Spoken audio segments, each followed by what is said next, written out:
Hello, my name is Adrian Glew, Tate's Archivist. I'd like to wish you a very warm welcome from everyone working in Tate's Library and Archive for this online Émigré Art Archives Symposium, supported by the Marie-Louise von Motochitsky Charitable Trust, which is coming live this afternoon from the Hyman Kreitman Reading Rooms at Tate Britain.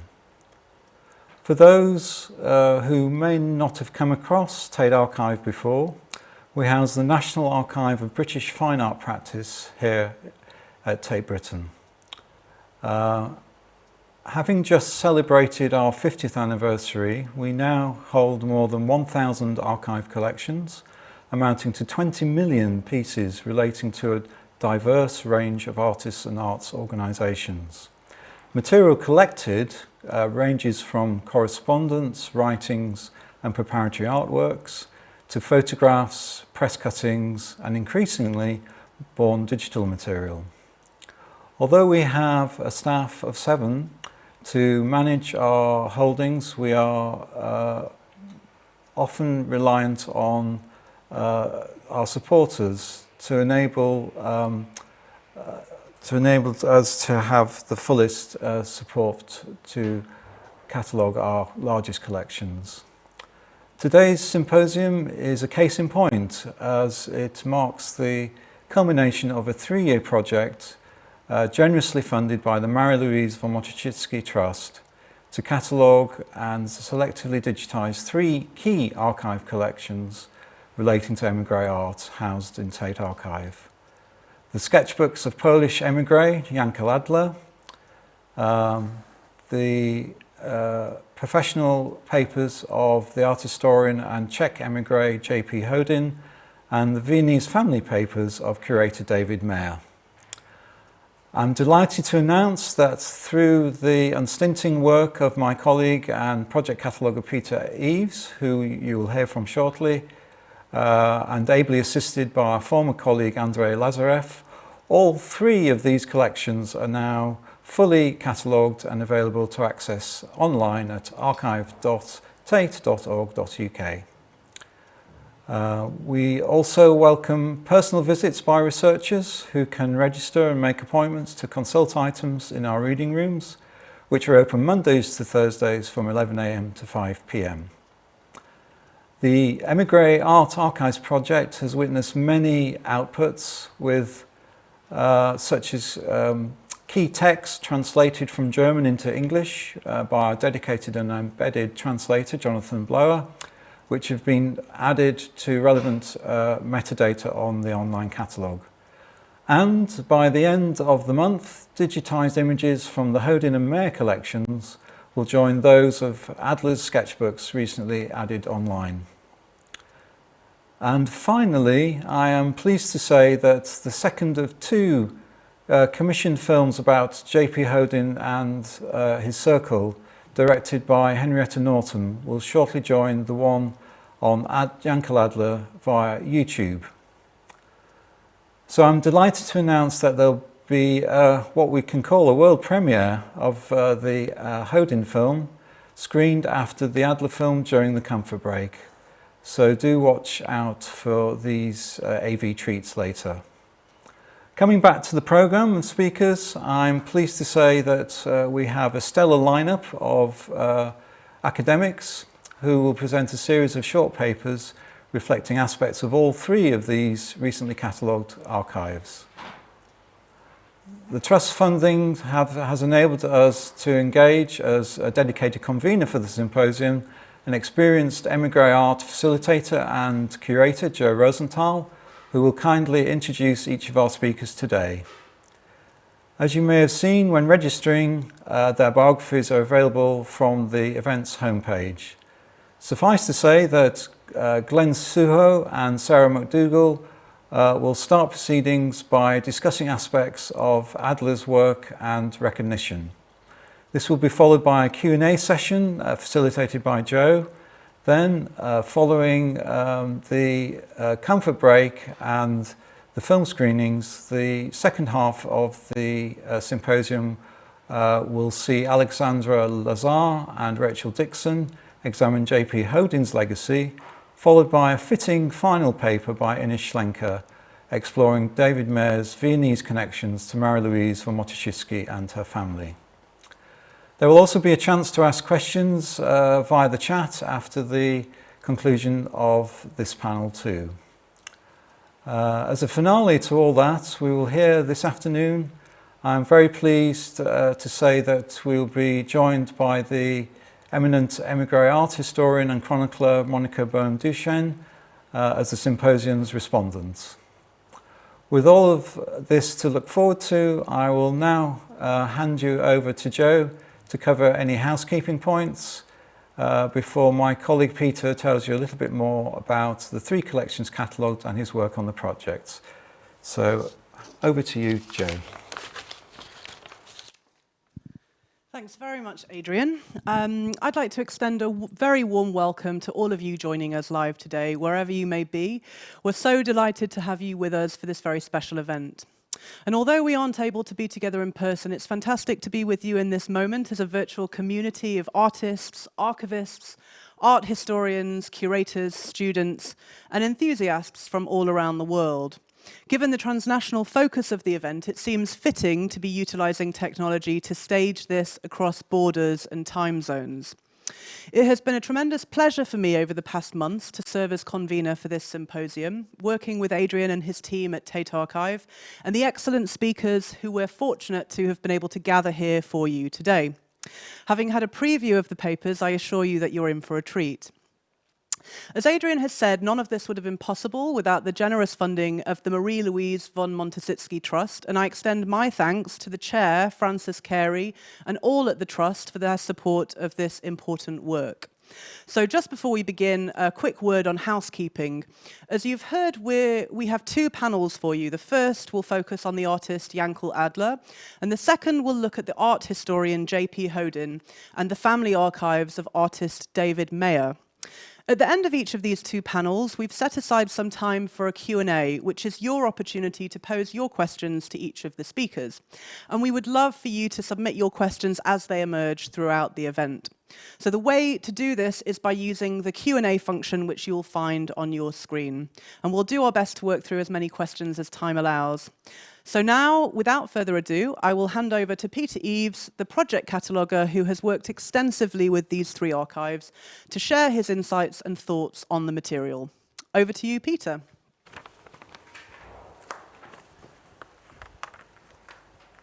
Thanks, Joe and Adrian. First thing I'd like to say is just how pleased I am to be here today to speak about a project which I've been involved with in many respects for over the last 4 years. And when I first began this task, it appeared a very daunting one.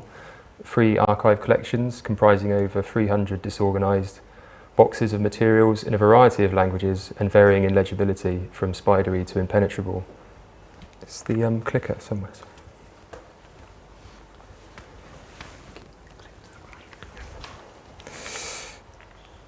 Back then, I could only dream of the day when I would be able to talk about these collections and refer to them as the organised and accessible resources which they have now become. So today, I would like to talk briefly about each of these 3 collections and share something of my own thoughts on what they have to tell us. For the first stage of the project, I turned to cataloguing the 16 sketchbooks of the Jewish-Polish artist Jankel Adler. Now, Tate Archive has a fantastic collection of sketchbooks. They're obviously a very popular reading room request here at Tate Britain, not least because of their beauty as objects, but also for what they can offer us, an unguarded glimpse of the artist at work, how ideas emerge, develop and crystallise. The earliest of these 16 sketchbooks date from 1927 and the last from 1949, the year of Adler's death. The intervening years were full of upheaval, and the sketchbooks allow us to witness the impact of the cataclysm of the Second World War on an artist and their work. Like so many others, Adler's life was torn asunder by the conflict. He lost his family, many of his friends, and an entire way of life. And at times these sketchbooks provided the only means for Adler to work as an artist when the prevailing circumstances denied him the calm of the studio environment. So we find in these sketchbooks an immediate reaction to the Émigré experience, played out before our eyes across the pages. And it is so pleasing to see all of these sketchbooks digitised and conserved, as well as a film about Adler now available online. The most extensive of the three collections in the project are the papers of the art critic Joseph Paul Hodin. Born in Prague in 1905, a precocious young Hodin was writing poetry and short stories by the age of 9, and his ambitions as a young man were to make a career in this regard, taking his inspiration the artists he had met in the cafes of Dusseldorf, Berlin and Paris.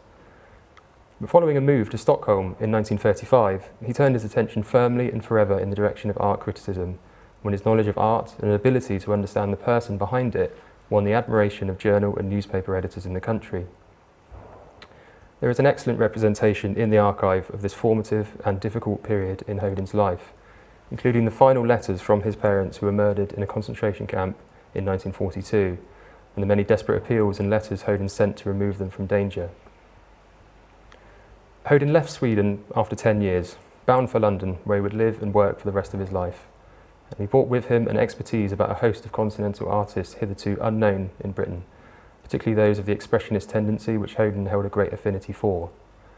But it was also natural that Hodin would concern himself with the plight of those European artists who, like himself, had made Britain their home before the Second World War. And to this community, Hodin was the perfect representative, someone who shared a similar experience, was understanding of where they had come from and also where they now were.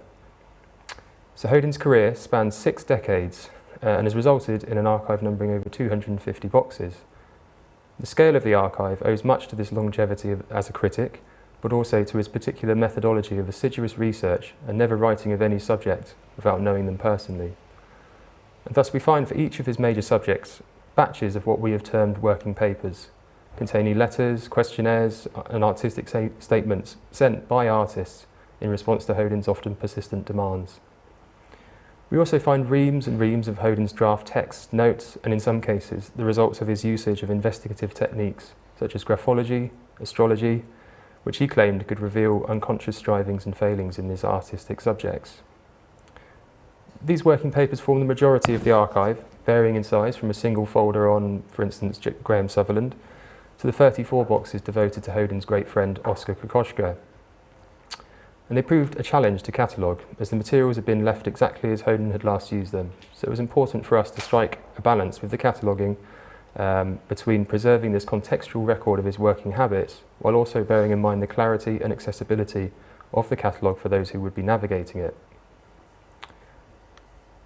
The working papers related to Elsa Meidner deserve special mention here. Elsa had emigrated to Britain in 1939 with her husband and fellow artist Ludwig. They returned to Germany in 1953, but Elsa soon came back to live in London. And having lived in the shadow of a perhaps better known husband as an artist, Elsa now struggled to make a living by any means, let alone as an artist. Hodin became her most ardent supporter and urged galleries to exhibit her work. He penned articles and in 1979 a monograph. These working papers contain a wonderful series of letters in which Elsa writes with touching candidness of the difficulties of her life and sends Hodin poems, short stories and musical pieces over a 20-year period.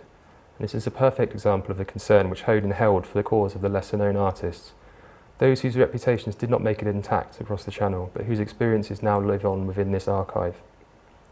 It is also an aspect of this project that forgotten names can be brought to the fore again, especially so thanks to the wonderful translations provided by the project's translator, Jonathan Blower, which has opened up these and many other materials across the 3 archive collections.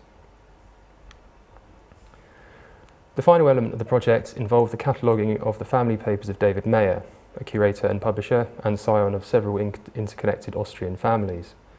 David is the grandson of Annie Shea von Koromler, née Schindler, an amateur artist and successful actor in turn-of-the-century Vienna. Annie's first marriage had been to the physicist Robert von Leben, which established a lifelong connection to the von Matuszewski family.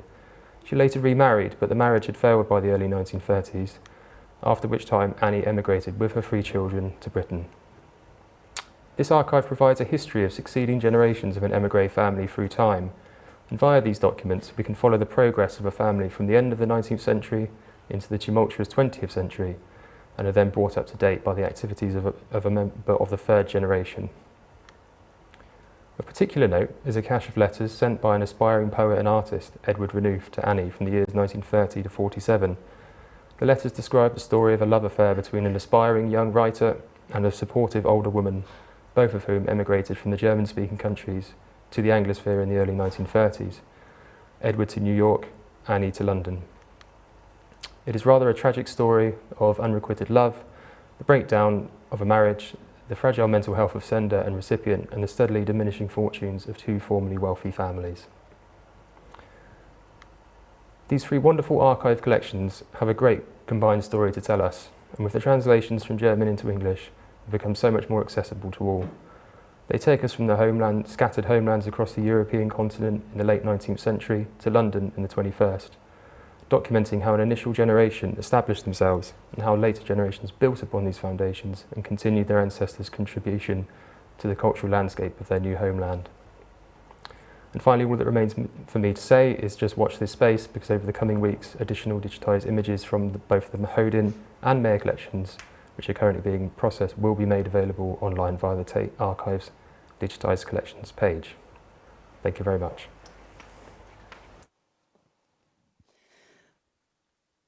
Thank you very much, Peter. Welcome to our first session on the artist Jankel Adler. And I'm delighted to be joined by Glenn Sujo and Sarah MacDougall for this session, both of whom have engaged in great depth with Adler in different ways in their research and curatorial practice. First to present will be Glenn, who will share his gleanings from Jankel Adler's sketchbooks. Glenn Sujo is an artist, author, and educator. He has contributed actively to the recovery of drawing language in art polemics and higher education through practice-led research, exhibitions, and publications. His original research in museums, libraries, and archives in Central and Eastern Europe culminated in exhibitions and publications on the subject of the imagination in internment. These include Legacies of Silence, The Visual Arts and Holocaust Memory, Imperial War Museum, London, 2001, Artist Witness the Shoah, Graves Art Gallery, Sheffield, 1995, and On the Track of Tyranny, the Wiener Library, London, 1983. Glenn is a contributing author to several volumes exploring visual art and the Holocaust, including a forthcoming article, Art of the Holocaust, Conundrum and Complexity for the Cambridge History of the Holocaust, 2024. Glenn, the floor is yours. Thank you very much, Joanne.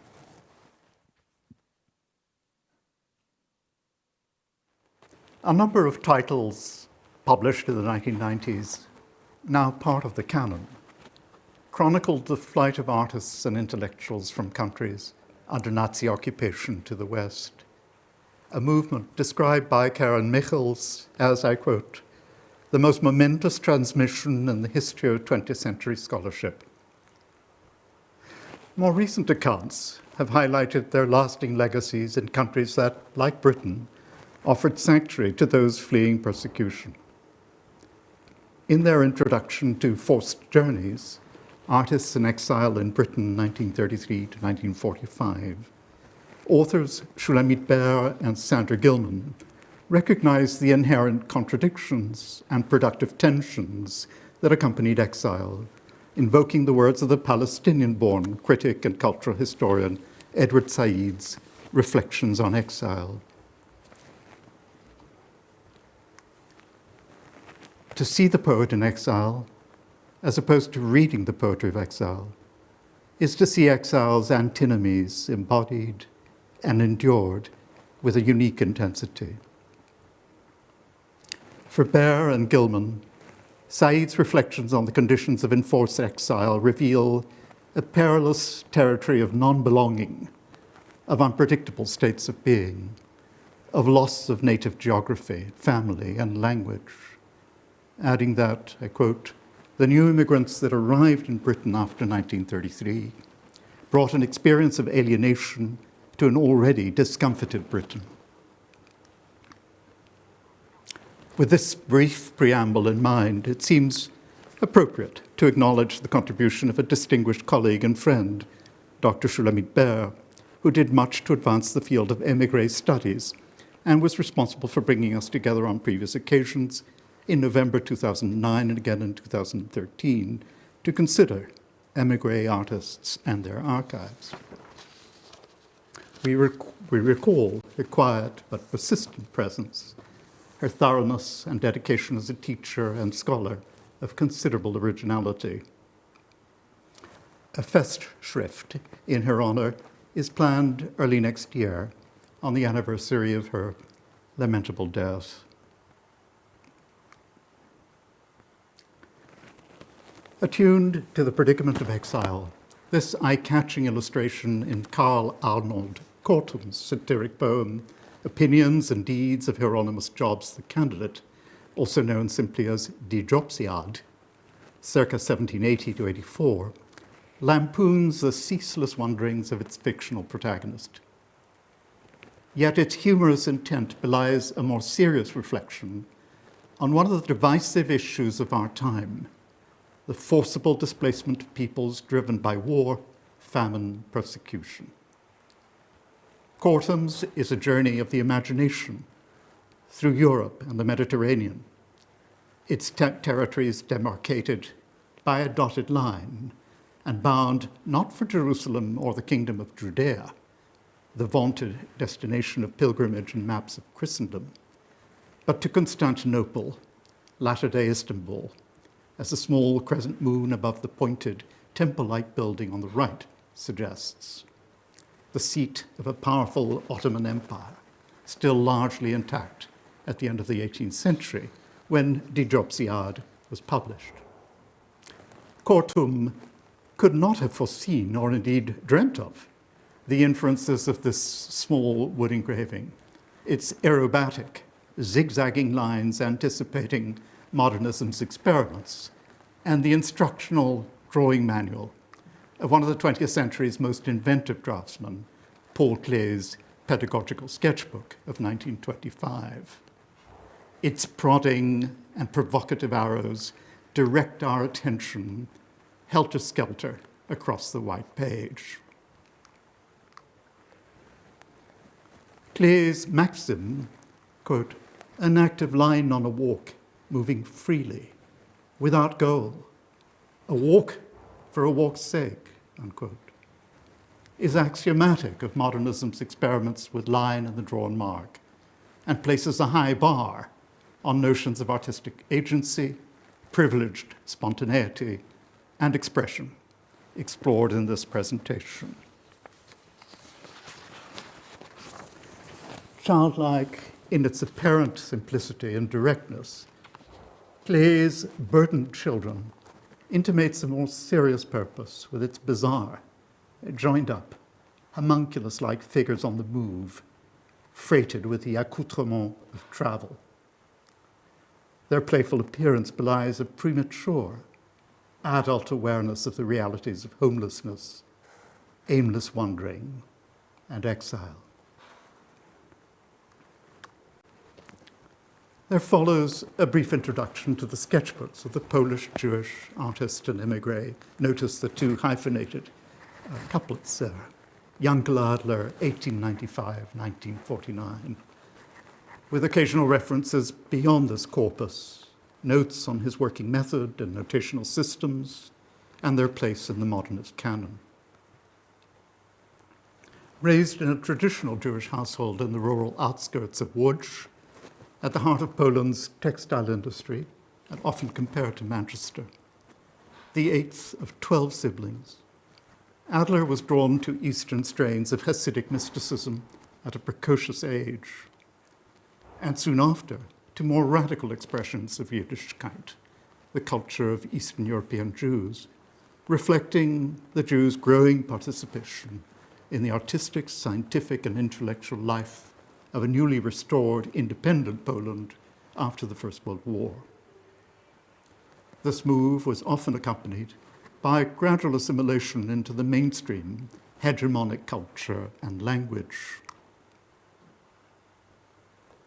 Within months of founding the short-lived Young Yiddish Avant-Garde Circle, Adler and fellow activists, artists, and poets, Marek Schwartz, Vincenty Brauner, Moshe Broderson, drafted a spirited manifesto proclaiming this hybridity. Quote, we are realists in our mystic beliefs.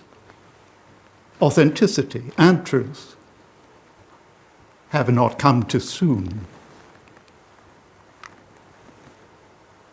Adler's mature works would combine these early strands of Yiddishism, the expression of a distinct identity and language, with first-hand knowledge of the salient currents of international modernism, Cubism, Futurism, Expressionism, Neue Sachlichkeit, and geometric abstraction, and an engaged cosmopolitanism with its perceived promises and failures, its peculiar forms of association, insiderness and marginality, its geographical inflections, conjuring languages, metropoles, centres and peripheries.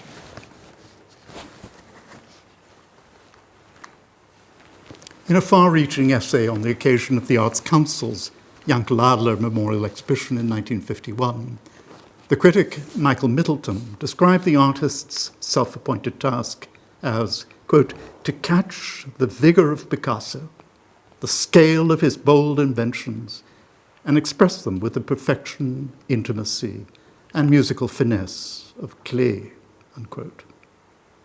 Adler achieves this task in The Mutilated, begun in Glasgow and completed in London at the end of May 1943, registering the war's destruction, painted over a still inchoate, unformed, densely applied ground made up of layers of dragged paint. Adler overlays tense, angular lines that reveal its subject. Two veteran amputees absorbed in an indolent pastime, a cat's cradle of sorts, their massive sculptural forms marooned on some desolate beach or no man's land. The work conveys a sense of the powerlessness and isolation Adler must have experienced while in exile, cut off from events in Europe and adrift from family and friends. Shores here are construed with a twofold meaning, as containing limits conferring insularity on an island mentality, wary of outsiders, and as places of meeting and welcome exchange. The group of 16 sketchbooks by Adler uncovered after the artist's death at Holborn, Wiltshire in April 1949, and now at Tate Archives, admirably convey the choices and prerogatives open to this displaced individualist and uprooted nonconformist. All 16 books, and you would see 12 of them on this screenshot of Tate's very attractive webpage, have been exhaustively digitized and can be studied online, one page at a time, the blank pages in between providing punctuation, anticipating the constellation of marks that will inevitably flow onto the next page in an unrelenting stream of invention.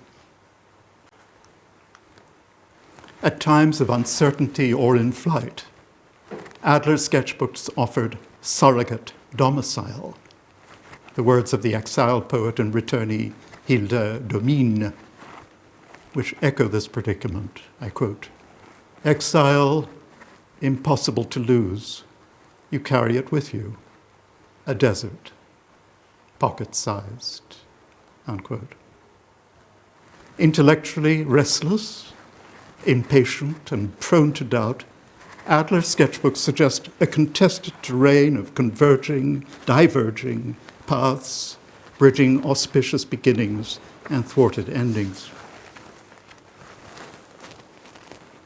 The earliest, inscribed upper right, 5th of March 1939, not a completion date or terminus adquem, more likely a pause in the book's gestation, can be traced back as far as 1927 and forward to June 1940. During this time, Adler opened the book at random, working outward from the center, covering 63 extant folios.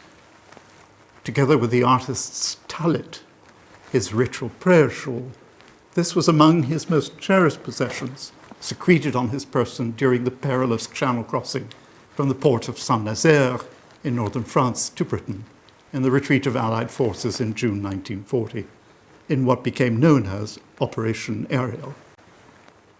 The sketchbook chronicles his peripatetic wanderings, Düsseldorf to Berlin, Łódź to Warsaw, Mallorca to Paris.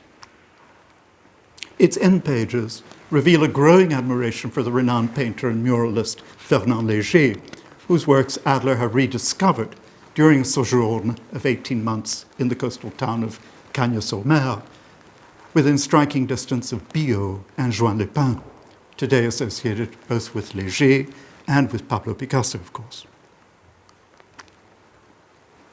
The animated contours of young woman with cat, initially drawn in pencil, later reinforced with the point of a brush, conjure an arresting, if wholly imagined, feminine other. Her flattened head, combining profile and frontal views, framed by a mop of tightly crenellated hair, her broad shoulders that taper to a narrow waistline, all confirm this impression. A cat perched on her left shoulder is a recurring, revelatory symbol of nonconformity or sexual transgression in Adler's works. Almost alive, they purr, bristle, and move with stealth through stilled, painted interiors.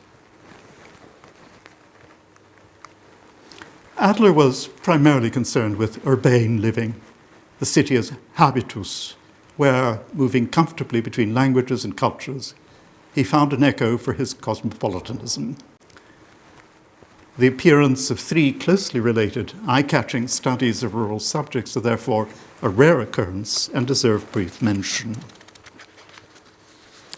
In the first and most elaborate, a brush drawing made with washes of blue, black, and red oxide ink, the artist surveys the surrounding farmyard strewn with agricultural tools, a cart and wheels contained within a framing border.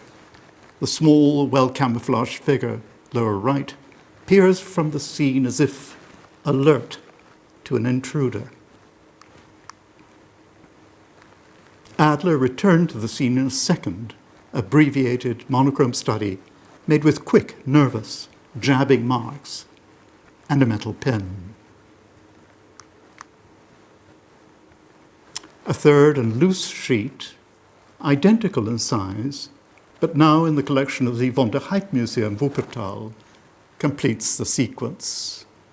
Instead of a metal pen, Adler employs a reed pen or quill and red oxide ink. The accidental transfer of blue ink remnants from one of the adjoining pages confirms its place in the sequence. As we see from this and other examples, the rewards of collaboration are many, for the researcher and for participating institutions, uncovering synergies, completing a picture that might otherwise remain obscured. Close attention to the range of autograph marks yields further insight.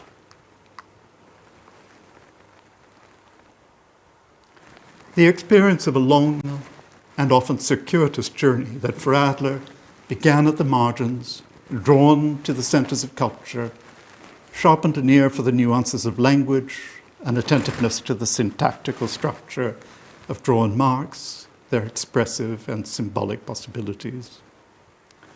These factors influenced his choice of sketchbooks, portable, economical, and lightweight, as the preferred medium for what would be a daily rehearsal. The intelligence of the hand, and with it, the invention of new visual forms. A microcosm of the studio, recording the contingencies of travel, sketchbooks offered other clear advantages, conferring order and seriality on a stream of images that seem at first viewing aleatory and unplanned. Profuse annotations inside the covers of Sketchbook 4 confirm his temporary lodgings at 3 Belgrave Terrace, a short distance from the community of some 15,000 Jews in the Gorbals district of Glasgow, where synagogues, Jewish schools, welfare institutions, kosher butchers, bakers, and delicatessen thrived. In the pages that follow, several studies reveal Adler's understanding of, yet ambivalence toward, the minhag, the obligations and traditions that govern the choreography and ritual of the synagogue service.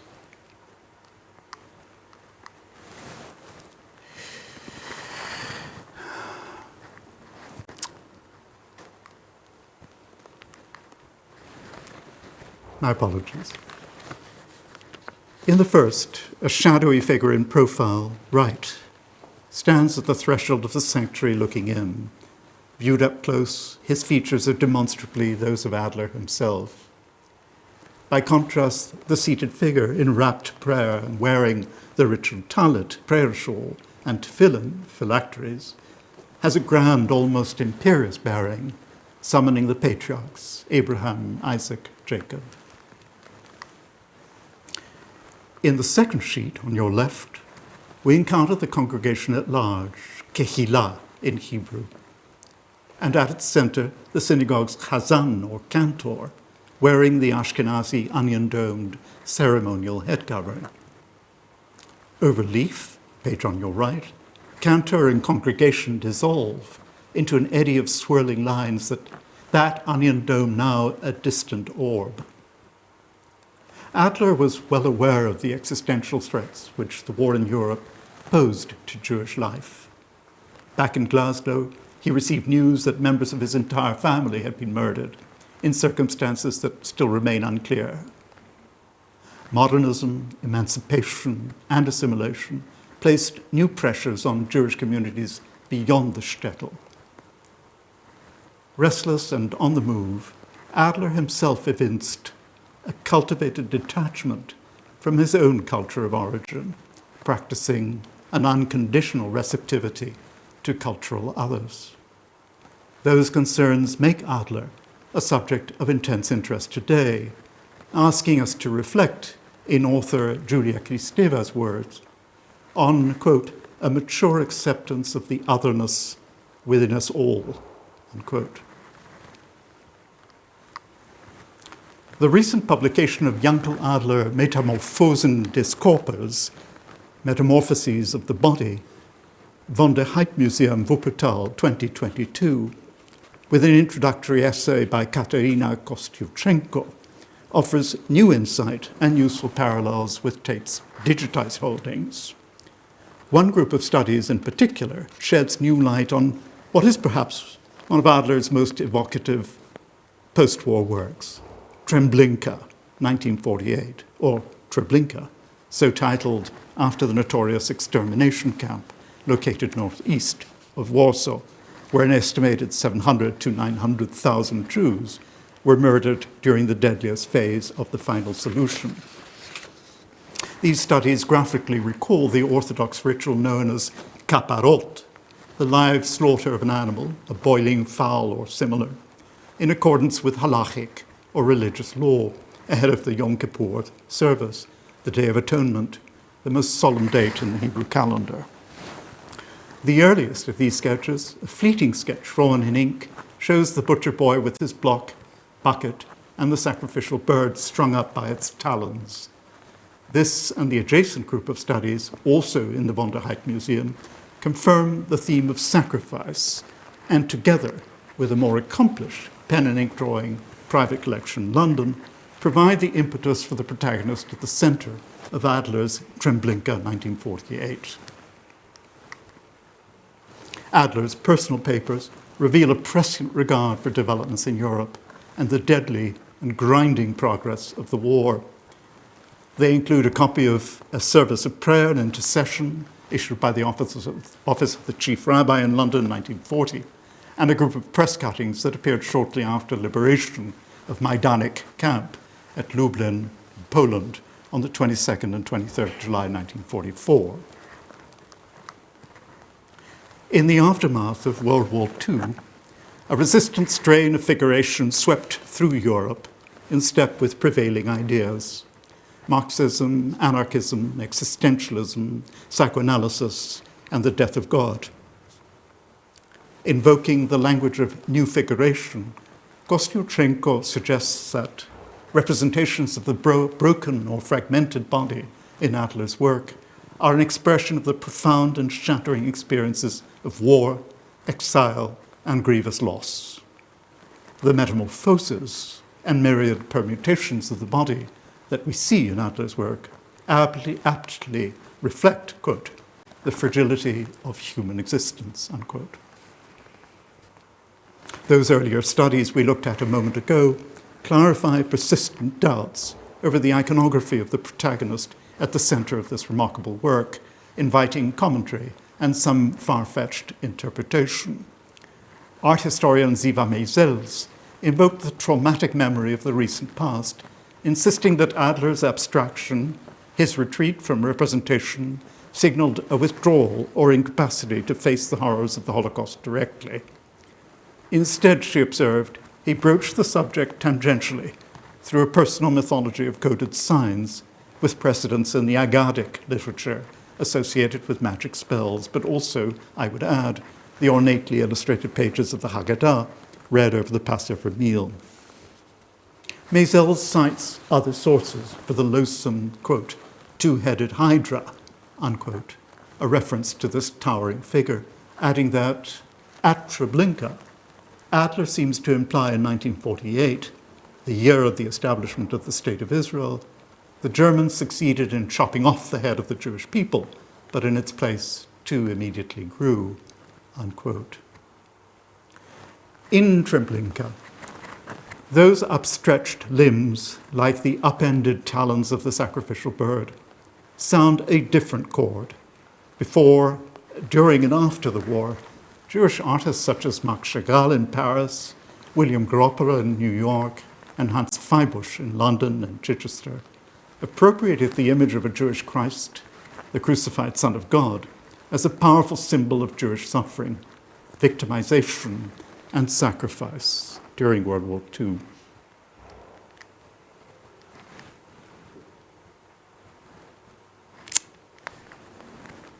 With their tense angularity and disturbing synthesis of human and animal forms, and I'm going to interrupt myself here just to say that I'm drawing my argument to a close with this image.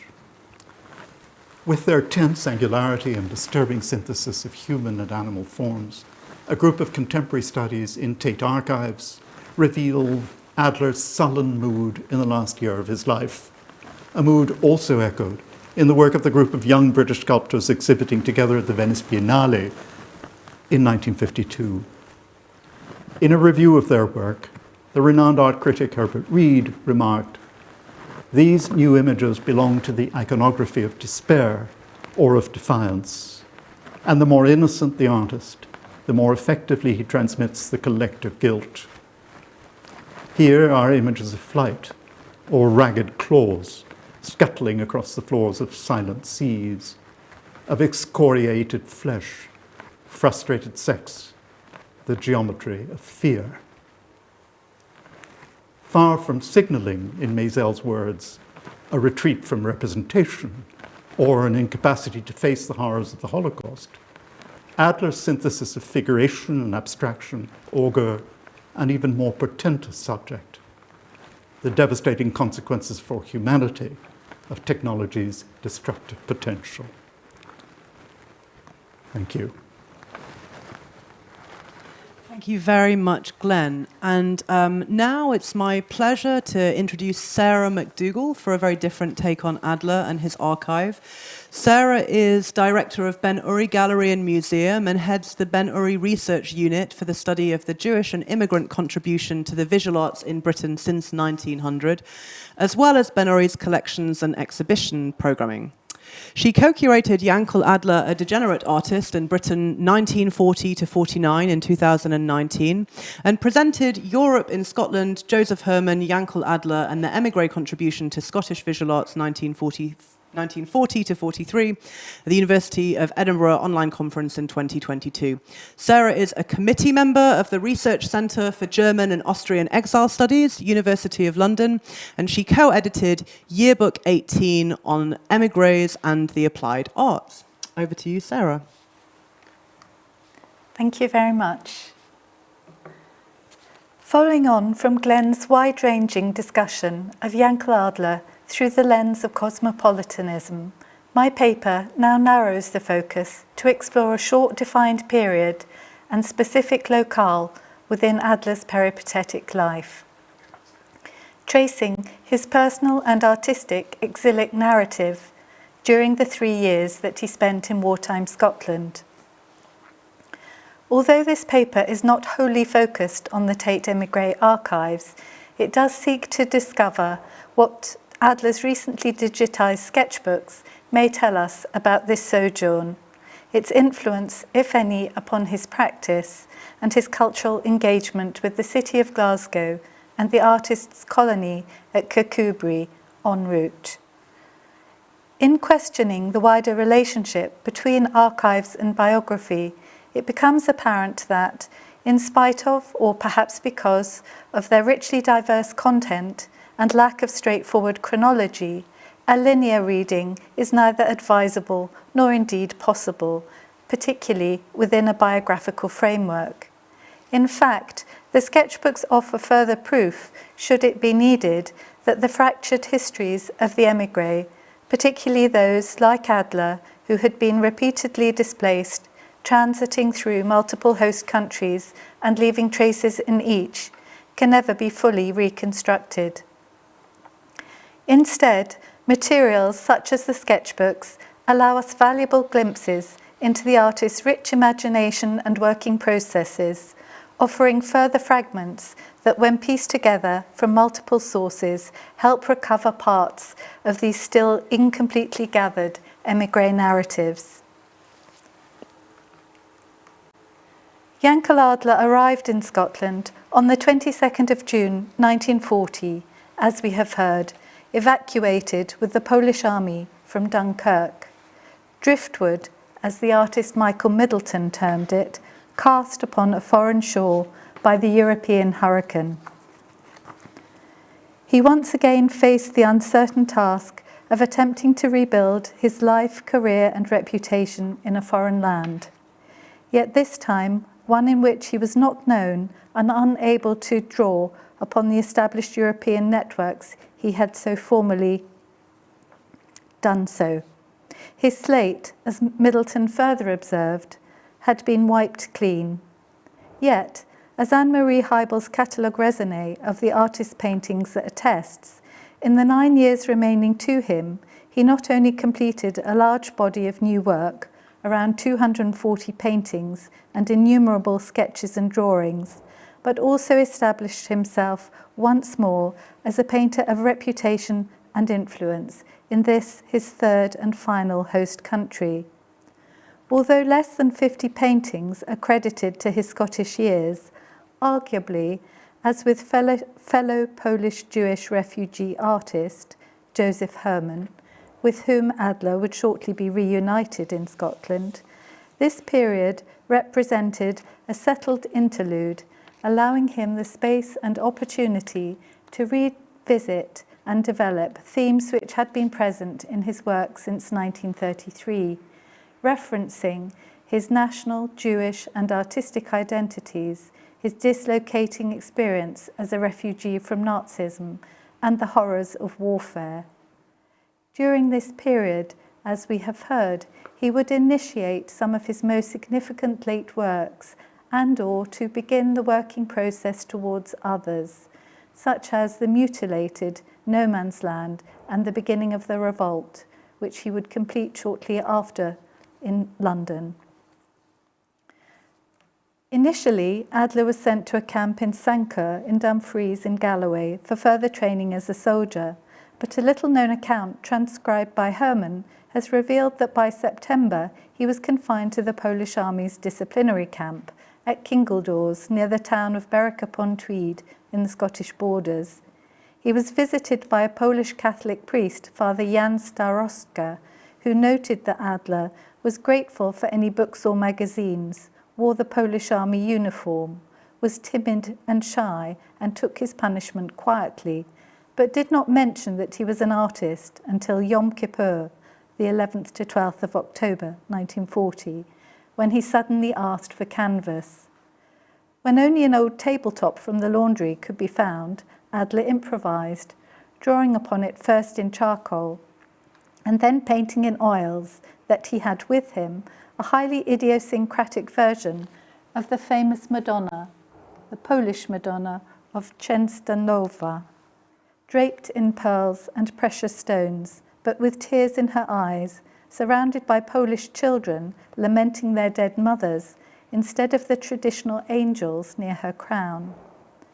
Adler's Madonna from Kingledores is sadly lost, but was clearly an image of mourning, not only for a lost nation and its people, the grieving mother perhaps inspired by Picasso's Guernica, but also referencing Adler's own enforced separation from his partner Betty Kohlhaas and their daughter Nina, who remained in Germany one step ahead of the Gestapo throughout the war. The lost painting surely informs Adler's weeping mother, cradling her own child tensely and protectively in Mother and Child 2, painted in Glasgow shortly afterwards. Technically, Adler continued as a soldier until the 23rd of January 1941, when he was finally discharged due to a heart condition.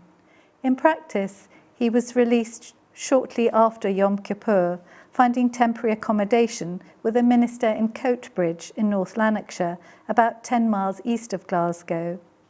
Using his notebooks for studies of male and female figures, nudes, ritual objects, studio interiors, and still lifes, he also included ephemeral everyday details, types of loose pipe tobacco and likely addresses of possible Glasgow studios, and names of Polish acquaintances in Glasgow among them.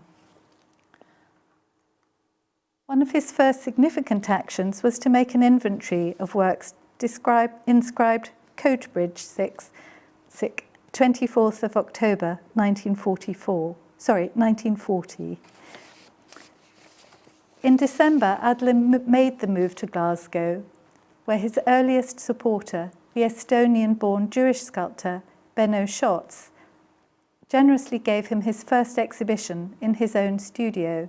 Schatz was then head of sculpture and ceramics at Glasgow School of Art and extremely influential in Jewish communities. He introduced Adler to a network of Jewish supporters, and these included businessman Ephraim Goldberg, who commissioned a portrait of his two young children, Mark and Myra, which satisfied neither party. Adler resented the commission, explaining that he was not a journeyman, and left the work unsigned, while Goldberg, having commissioned it out of sympathy for Adler's plight, disliked it and consigned it to the family's attic for many years. As the Blitz took hold on Glasgow and Adler retreated to the shelters, he painted many small pictures to alleviate his boredom, and because, as he explained to a later patron, there was no opportunity to work on a larger scale. Through Schatz, Adler was also reunited with Joseph Herman, whom he had known briefly in Warsaw. They shared not only their Polish and Yiddish language, a direct conduit to their Jewish roots, but also, Herman wrote, more intimate fears, an understanding so profound, he recalled, that in the company of others they became a conspiracy of two. In 1942, when Herman suffered a breakdown after hearing the terrible news that his entire family had been killed in the Warsaw Ghetto, it was Adler who nursed him back to health with maternal tenderness. Afterwards, he presented him with the sombre painting Orphans, in which two figures, one apparently clutching a letter, are imprisoned behind a bar, staring out at the viewer with haunted eyes, the canvas surrounded by a black border reminiscent of mourning cards. Significantly, the work was painted before Adler received this news, but Herman identified himself as one figure and the other as Adler, and he hung it over his mantelpiece for the rest of his life.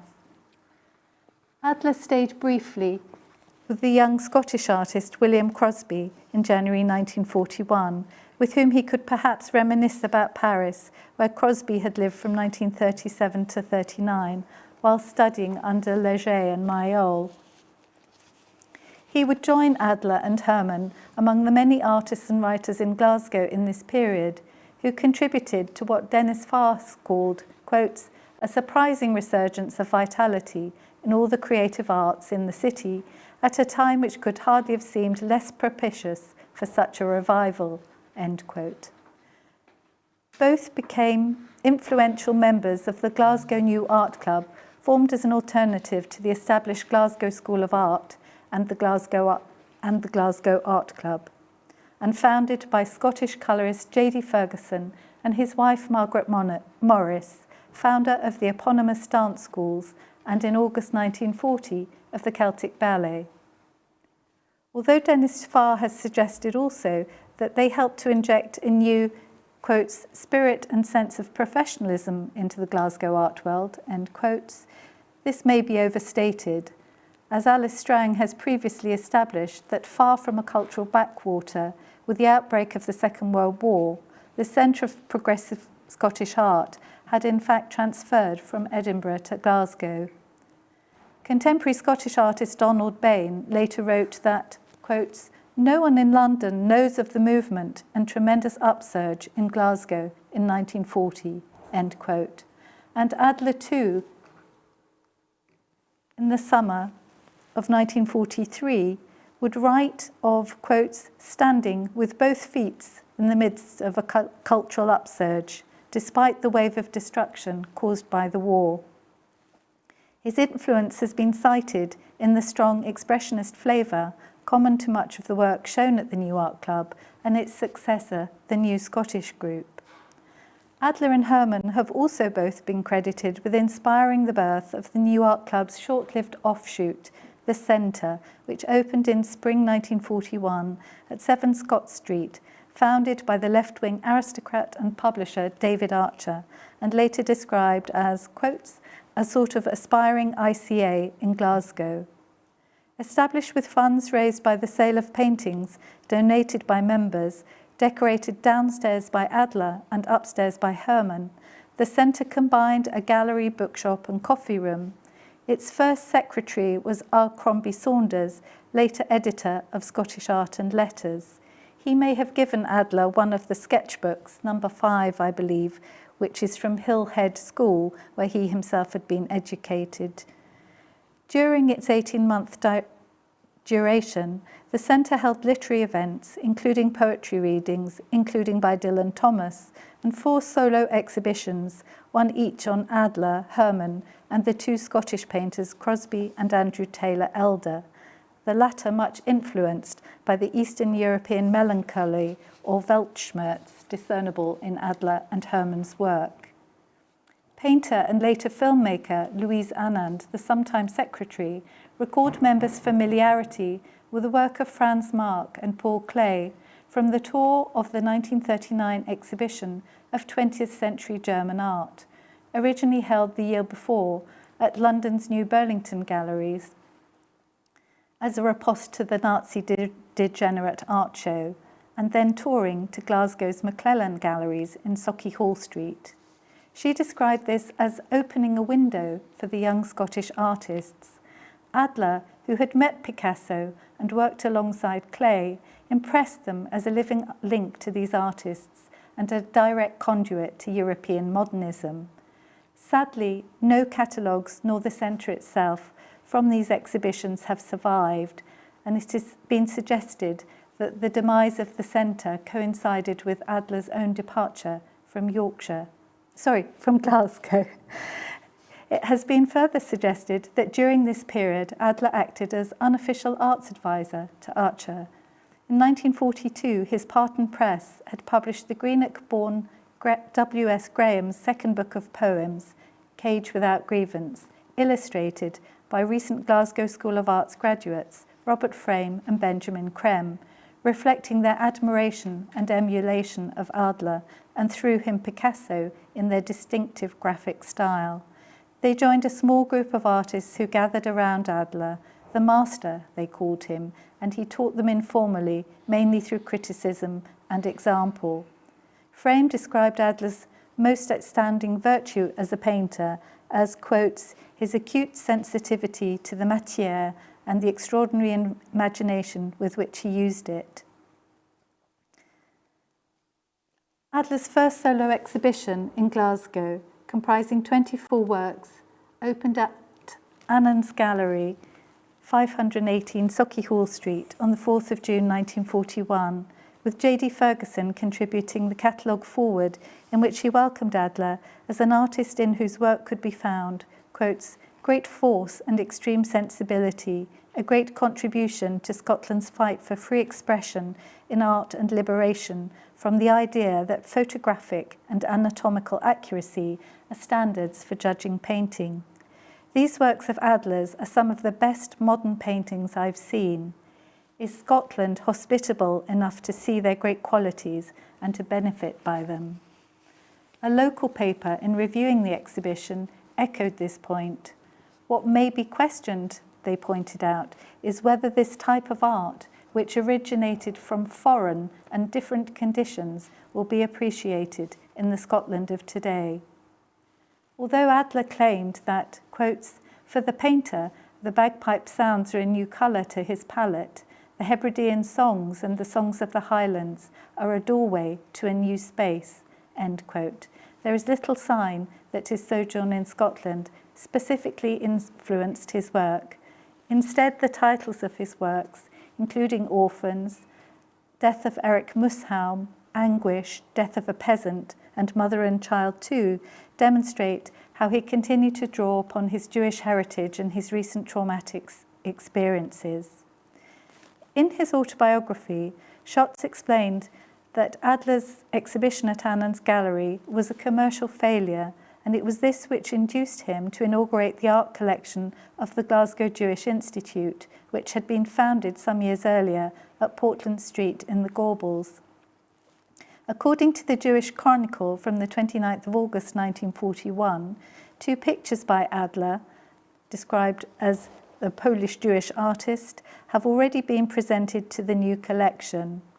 Quotes, the first, presented by Mr. Jack Handsome JP, is entitled Jewish Still Life and depicts a Sefer Torah, menorah, and other symbols of Jewish religious life. The other, jointly presented by Messrs. Black and Mandel, is the death of a martyr and portrays the dying agonies of a Jew in a concentration camp, end quotes. Sadly, when the Institute closed in the 1960s, the works were sold off at Sotheby's and have since disappeared. Adler participated in 2 further Glasgow art exhibitions, at the New Scottish Group in November 1942 and the exhibition of Jewish art co-curated by Schatz and Herman at the Jewish Institute in the Gorbals in December 1942, staged as an act of Jewish cultural identity in the face of Nazism.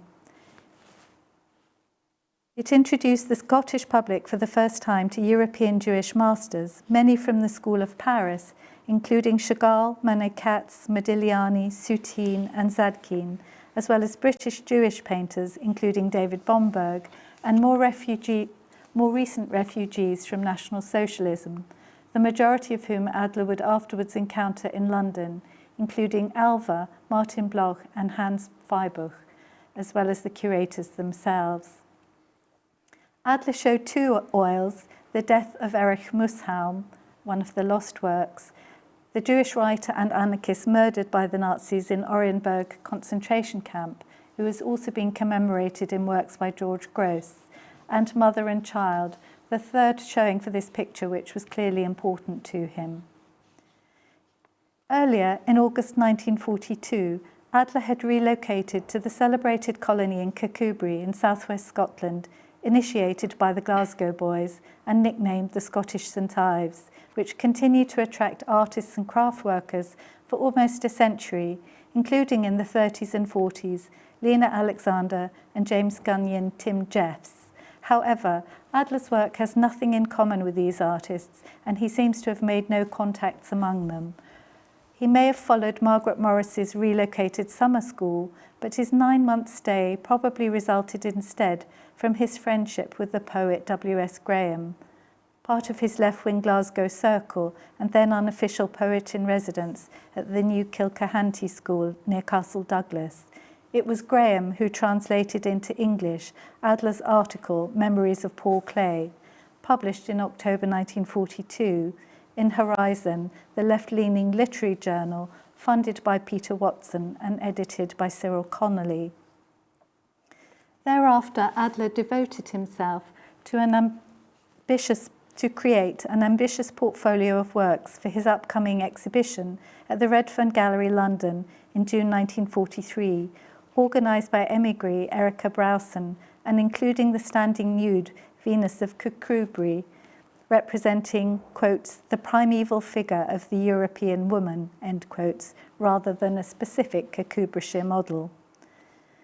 It was David Archer who began the move back to London, and Adler would follow, having established patronage with influential patrons, which included Peter Watson, who would afterwards buy the important work, The Beginning of the Revolt in London.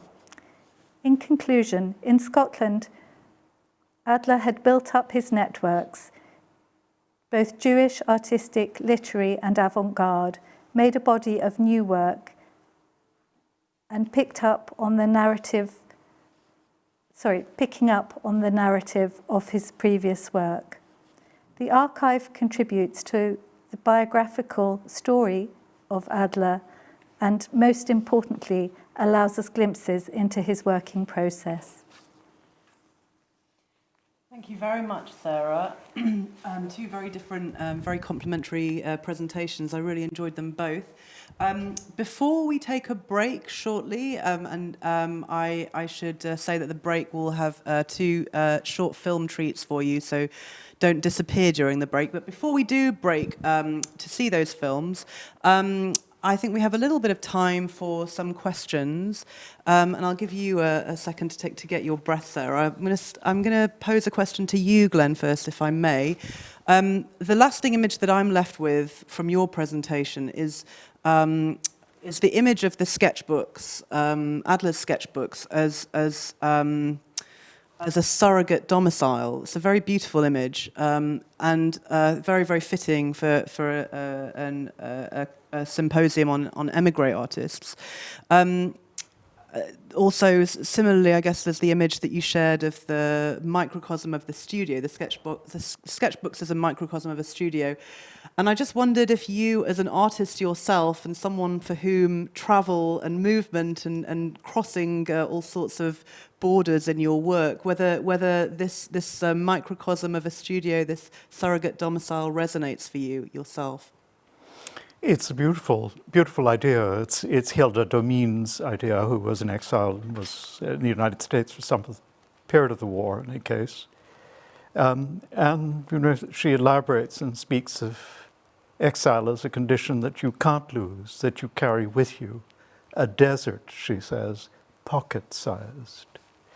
It's possible to, I think, get oneself into the headspace that Adler and fellow émigrés were in, their predicament at that point, how provisional everything must have seemed.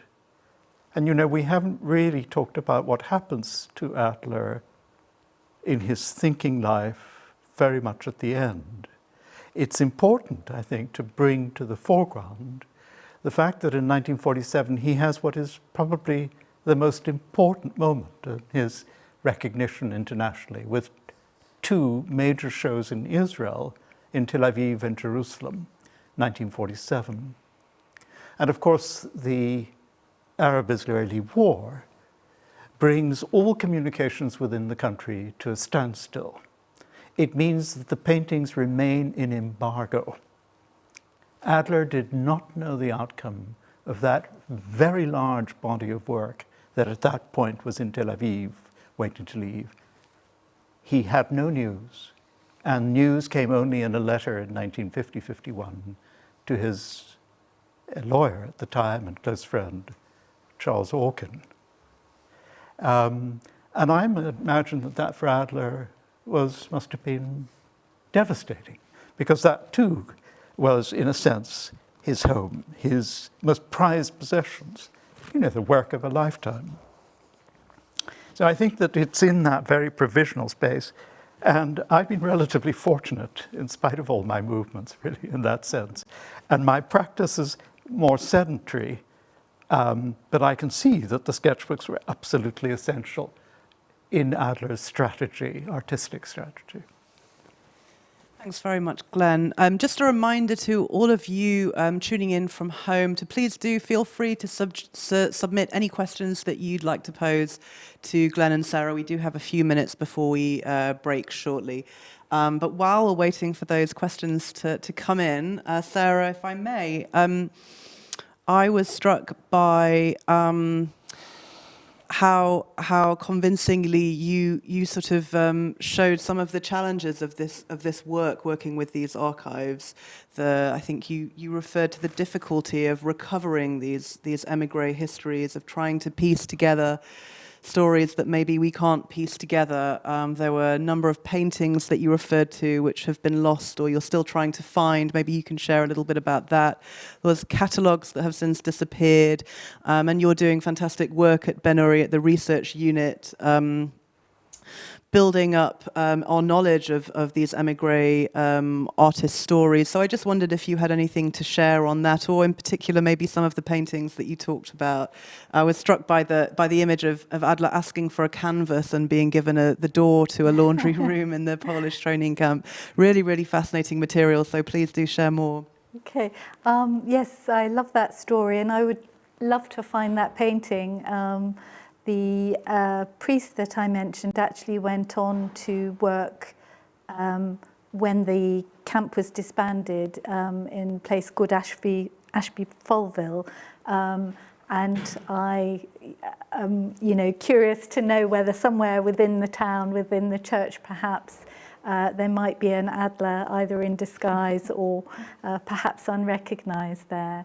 So it would be wonderful to find some more of these things. The two paintings also which were given to the Glasgow Jewish Institute, that's quite frustrating not to be able to find those because they sound so extraordinary. I was struck by that particular sketch in the Tate digitised sketchbooks, which seem to describe a lot of the Jewish ritual objects in what was called the Jewish still life. Of course, as Glenn will know, he often depicted these objects, so we can't be sure that those were the ones intended. The other painting mentioned there, commemorating the anarchist and writer Erich Mussbaum, would be a wonderful complement to that whole series of works by George Gross, which we're fortunate enough to have one in the Ben-Uri Gallery, actually on show at the moment. And he was such a key figure, I think, to both of these figures sort of in exile. So for Gross, I know Mussbaum stood for the fate of the whole Jewish people, so he didn't kind of particularize his features, but he included him in a lot of works that he made in exile in New York in the 30s. And I know nothing else about why Adler did this particular work, but I feel it would be very enlightening to find it. Thank you for also kindly mentioning the work of the Ben-Uri Research Unit. My colleague Rachel Dixon, who's our editor, is here today as well, and we are attempting to recover many of these fragmented lives. Of course, we can only do so in part, but we can there include lots of details of things like the digitized notebooks and so forth to point people off on further journeys to try and put these fragments together themselves.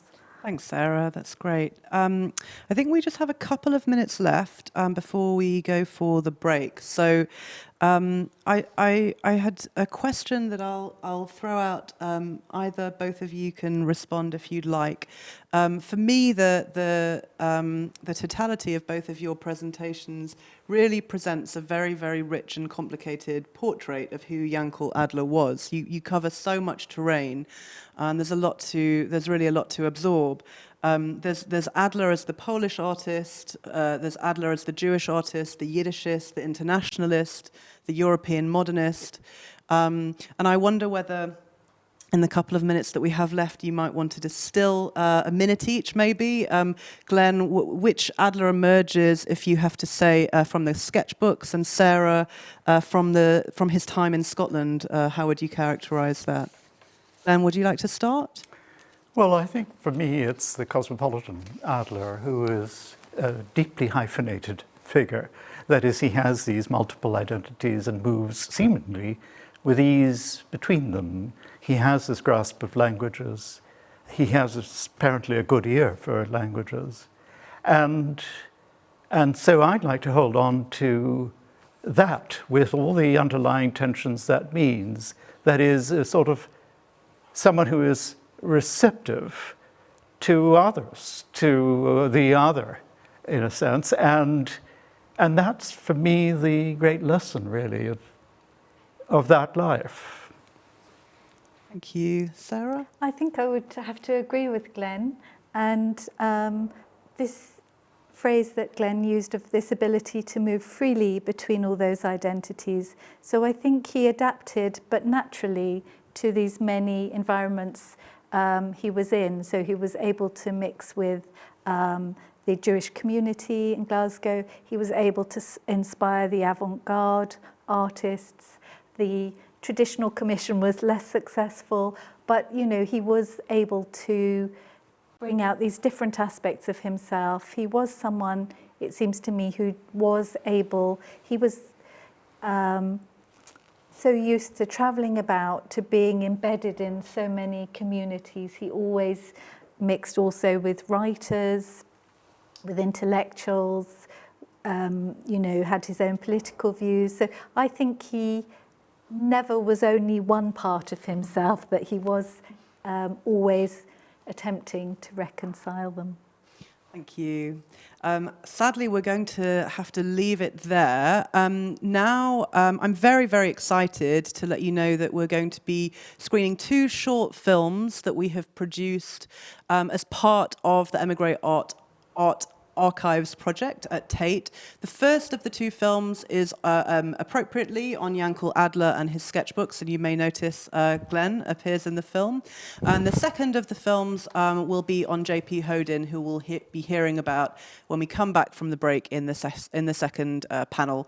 So make a cup of tea, get comfortable, and enjoy the 2 films, and we'll see you in about 10 minutes' time. Thank you.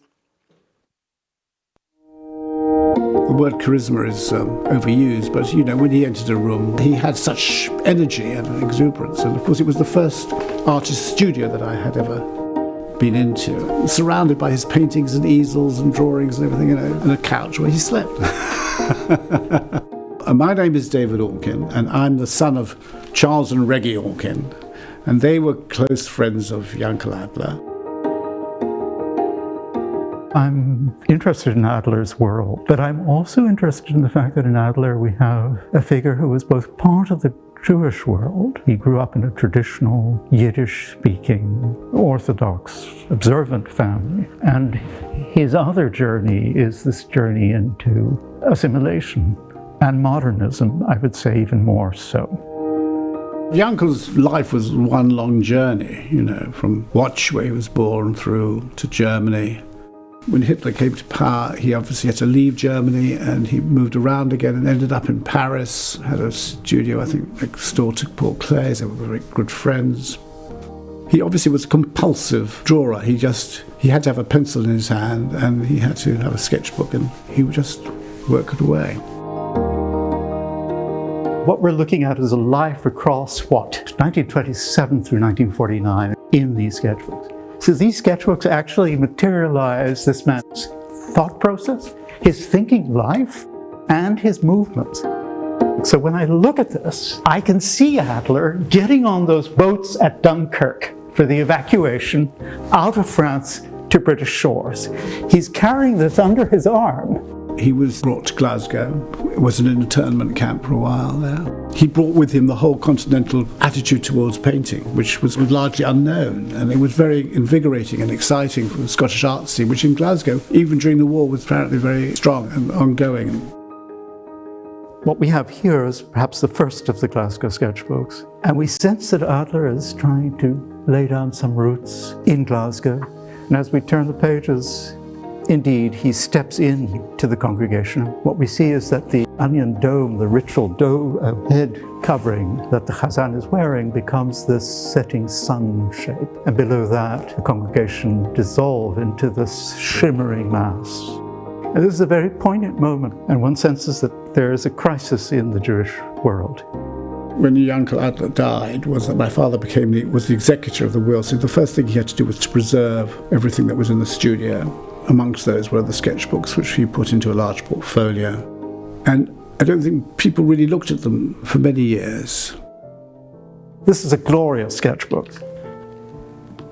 And then this amazing page. Adler reclining here at the base along the bottom edge. There's a second curious figure here, a kind of echo, also a reclining figure on what appears to be a system of bunk beds, and then clothes thrown onto a line, pajama tops and bottoms. And I wanted then to move on to what seems to me to be a very final statement, and one that probably reflects Adler's state of mind. The painting he titles Tremblinka, Polish for the extermination camp. But I sense that there is a strong connection here with a process of reflection at the close of his life. When I was sort of 13 or 14 years old, we had to catalogue all the drawings and all the sketches and all the artworks. And each one had to come out and had to be numbered. And we would spend our weekend or the afternoons working on this, which is the last thing I wanted to do as a teenager, I can assure you.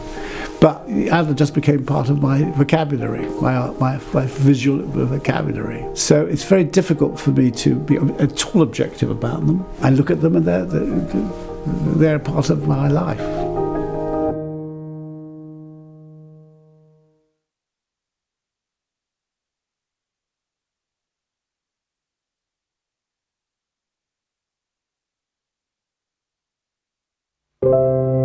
I think he was comfortable in the world of the mind and excellence, and I think that his friendships were the most important things.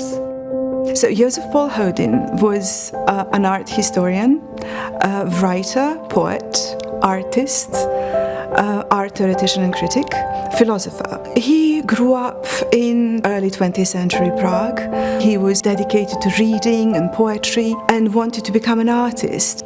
Well, I'm the daughter of J.P. Hodin. He definitely didn't want to stay in the Prague he loved. He wanted to explore because of the books and the literature and the thirst for knowledge and other experiences.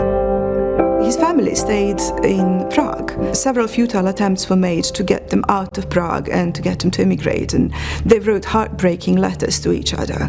His family was taken to Theresienstadt and perished. I think having your own home, that was very important, having been displaced in 5 countries. There was a family stability. You know, he would take us for evening walks and bash the hedges for badgers and frightening stories to go to bed. Everything was a celebration of seasons, a celebration of the important moments in a year. I think this was very much his home, surrounded by his paintings and, you know, the lovely garden and lots of different works, and a lot of the works of the artists he supported. From a young age, I actually wanted to be an astronaut because everyone was landing on the moon and doing this and that. So I did science A-levels. I did art as a side subject because there was no homework with it. When he came over for a strawberry party, I took him up to my bedroom where all these paintings were. He was so excited and supportive, and he said, "Wow, keep going, yes, you must look at this, look at that." And I know he really looked after a lot of artists that came here as well. He tried to find what was his role in England, and he saw that post-war there was no knowledge of European art or expressionism. The whole thing of the émigré artists, they were here, but they were unknown, and he wanted to make sure that the émigré artists here had some way of being seen. Being fluent in 4 languages and kind of writing in 7 languages. He was writing, he was opening up the world of British art, and especially the Cornish art scene, for example, to the continent. So he was writing about all these artists and introducing them in the context where they were mostly unknown. He wrote books on Henry Moore, Ben Nicholson, Barbara Hepworth, and even Bernard Leach. The St Ives group were ready to fly. He could see here there were artists who would be welcomed abroad. Hodin was a bona fide art historian, but he also believed that art of its time needs to speak about its time. He never wrote about an artist that he didn't know personally. So some of the key artists in his life remained throughout his life. Oskar Kokoschka, for example, he met, they became friends, and they remained friends throughout Kokoschka's stay in England, and then later when he moved and lived in Switzerland, Hodin went and spent months at a time living and writing about him. The fact that he actually could describe Kafka and talk about him and talk to him and met him and Munch and all those people that he went in search of made him completely different, because he had spoken to and met everyone he wrote about, and not just on a superficial level. He was also an incredible student of philosophy and history and art history. So he was able to bring all this expanded knowledge into his writing about art. So when he was writing about contemporary artists, he would kind of reference art from the antiquity, from the Byzantium period, from the Gothic. He really found ways to write about art through parallels, through comparison, through making connections. I mean, a thing for me that he introduced is the importance that painting has feeling. I remember him saying, you don't have to explain everything. You can invent. As a father, what was wonderful was his curiosity and his wish to impart and share knowledge with us. I suppose I didn't really differentiate between the working man and what he stood for and the father, because he didn't really put that barrier down. What it was throughout our family life and throughout his working life, there was a modesty and an integrity and strong values of connections and communication and love, actually, and laughter.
Welcome back from the break. I hope you enjoyed watching the films on Adler and Hodin, which give a wonderful flavour of the richness of the material that we're here to celebrate today.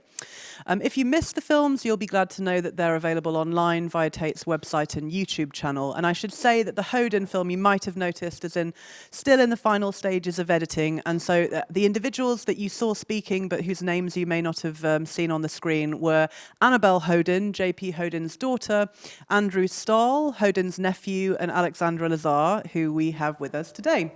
So we are now moving into the second session, which will look at the archives of J.P. Hodin and the family archives of David Mayer. As you may be able to see, we have three speakers for this session: Alexandra, who you saw on the film, Rachel Dixon, and Inez Schlenker. So first to speak will be Alexandra, with her paper entitled J.P. Hodin, a Humanist Modern. Alexandra is an art historian, writer, and curator. She read art history at the Courtauld Institute of Art, obtained her MA in arts criticism and theory from City University London, and BA in graphic art from the University of Applied Arts, Belgrade. She is the head curator of the Wiener Art Collection and the founder and chair of the Association of Art Galleries Serbia. Alongside her curatorial practice, she has worked as a researcher at Tate Britain in collaboration with the Courtauld Institute of Art and Tate Archive on specialist archival research examining émigré artists and critics 2009 to 2011. Alexandra's previous books include Anna Knezovich, A Place to Hold You 2017, Connecting Nature with the Artistic Processes 2021, and Božidar Plazanic 2022. Alexandra, the floor is yours. Thank you, Jo. Well, thank you so much for the invite. And I have to say first, thank you and thank the Tate Archive, Adrian, Glew and Peter Eaves for staging this amazing event. So the goal of this lecture is to briefly examine the critical impact of Joseph Paul Hodin, a Prague-born humanist writer, artist, art historian and critic, whose work was largely centered on investigative art criticism of British and European artists of the second half of the last century. The relevance of Hodin's work today lies in his unceasing methodological and empirical Europeanness, in the sense of inclusivity, shared cultural memory and nation-transcending historical consciousness, and in his commitment to living art, which relied on his lifelong friendships and conversations with artists. My research on Hodin started in 2009 as part of the LCAC and Courtauld collaborative work with Tate Archive, and my key discoveries were Hodin's connectedness with his time and understanding of his role as a bridge between cultures, his investigative approach based on factual and comparative investigation of art itself, as well as artists' lives and ideas, and his lifelong commitment to art. What we mean by living art criticism is an ability to think deeply within one's era, always a difficult task since historians tend to benefit from the perspective of hindsight. Hodin's aim to participate in the occurring changes of art not only by way of contemplating the works, but through contact with the artist was reflected in his methodology, resulting in a rapport of trust and mutual respect, which gave directness and immediacy to his writing. This is exemplified in some of his key texts. The essay that appeared in Hodin's 2007 book, Modern Art and the Modern Mind, called The Empirical Approach to Aesthetic Problems in Modern Art, is a shortened version of the paper Hodin read at the International Congress of Aesthetics in Athens on September the 4th in 1960. And it opens with Hodin's dictum on empirical approach to art, and I quote, "The problem I propose to raise in this paper is that of the method and character of the aesthetic approach to contemporary works of art. It is my contention that this is and can only be a question of this direct and living experience. No traditional or purely speculative viewpoint will yield any substantial results, for neither of them can have access to the world of abstract forms, relationships and dynamics, which we are now witnessing on the unfolding of the modern movement." End quote. Faced with swiftly changing concepts and substance of modern artistic trends, Hodin felt that an aesthetician must follow the scientific imperative to investigate that what is, not that what should be. Advocating Karl Jasper's idea that only the creative faculty can give birth, reason cannot, Hodin embraces art as a natural phenomenon and asks, what are the consequences of this development for the aesthetician? His answers, as stated in the same essays, are that 1. He must take part in the living process of the changes in art not only by contemplating the works, but throughout contact with the artist, either through personal meetings or by way of his writings, to ascertain the artist's aims and methods as far as these are conscious and can be expressed. 2. He must access critically the artist's ideas and urges, which will not lead to a theory, but only to a more objective and historically founded statement. A theory, being in itself definitive, cannot be applied to a process which is in progress and ever-changing. And 3, he states, he must investigate the works only by describing the formal aspects themselves, their aesthetic character, the figurative and suggestive elements employed, structure and composition. Any philosophical interpretation is an attempt to assess the meaning of such works of art, of ineffable element contained therein, and will necessarily border on the poetic or speculative. End quote. Hodin's aesthetic approach is analogous to that of science, where the emphasis is on finding concrete answers to concrete problems, but it is also closely aligned to the humanist view prevalent in philosophers such as Karl Jaspers and Carl Gustav Jung, both of whom Hodin knew personally, Pierre Teilhard de Chardin, Ernst Cassirer, or Martin Heidegger, of writers such as Malraux or Goethe. Because it happens today, it is my concern, was Goethe's Weltanschauung, which Hodin shared in theory and praxis. Born in Prague, as we heard, on August 17, 1905, into a German-Czech Jewish family, Josef Paul Hodin completed his law studies at Charles University in Prague in 1929 before turning to the history of art and the general history of culture, first at the Art Academy in Dresden in 1931, and then in Berlin between 1932-33, where he was a regular visitor of the studios of artists Otto Dix, Otto Griebel, Hermann Richter, and his childhood friend from Prague, the painter Paul Berger-Bergner. Even a cursory overview of Hodin's networks and publications would take up most of today's schedule, so I will only point at his consistent cosmopolitanism. Whilst in Berlin, Hodin maintained contact with the Czech author Johannes Udrysel, the author of Prager Tageblatt, Rudi Thomas, the editor of Prager Presse, Josef Laurin, the authors Richard Katz and Aldon Riegel, and others. Before leaving Berlin in 1933, he was a regular contributor to Berliner Tageblatt, Die Neue Rundschau and the Quarterschnitt, and between 1933-35 he worked as a reader for the French publishing house Orbis, before settling in Stockholm in 1935. And while in Stockholm, he wrote articles for the Swedish art reviews Kostrevi, Ort och Bild, Form, Paletten, as well as the periodical Kunst och Kultur in Oslo. During his time in Sweden, he championed the works by various Czech, Slovak, Scandinavian and German authors, while simultaneously introducing the work of Gauguin and Munch to his Czech readership. Hodin's comparative research analysis of artists, their ideas and aims continued on his arrival to England.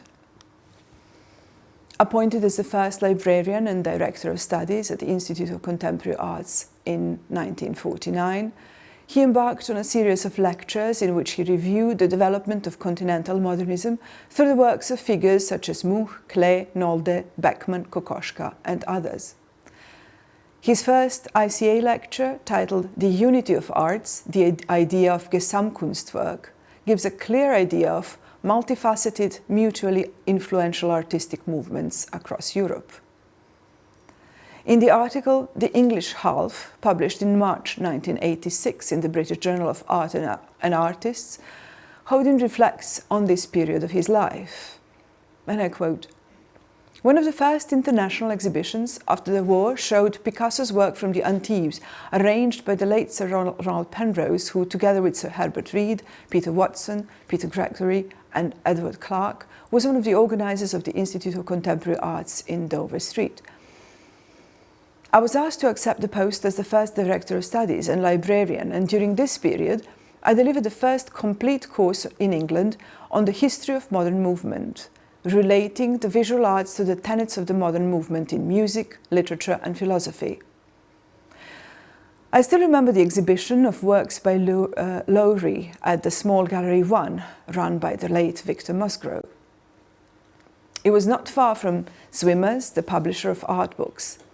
Another exciting exhibition at that time was the one of predominantly small works by Kurt Schwitters, organised by Balbo in a minute gallery somewhere in the West End near Piccadilly. Both artists were then unknown to the wider public and even to the English critics. One could have bought an entire collection for a few £100s.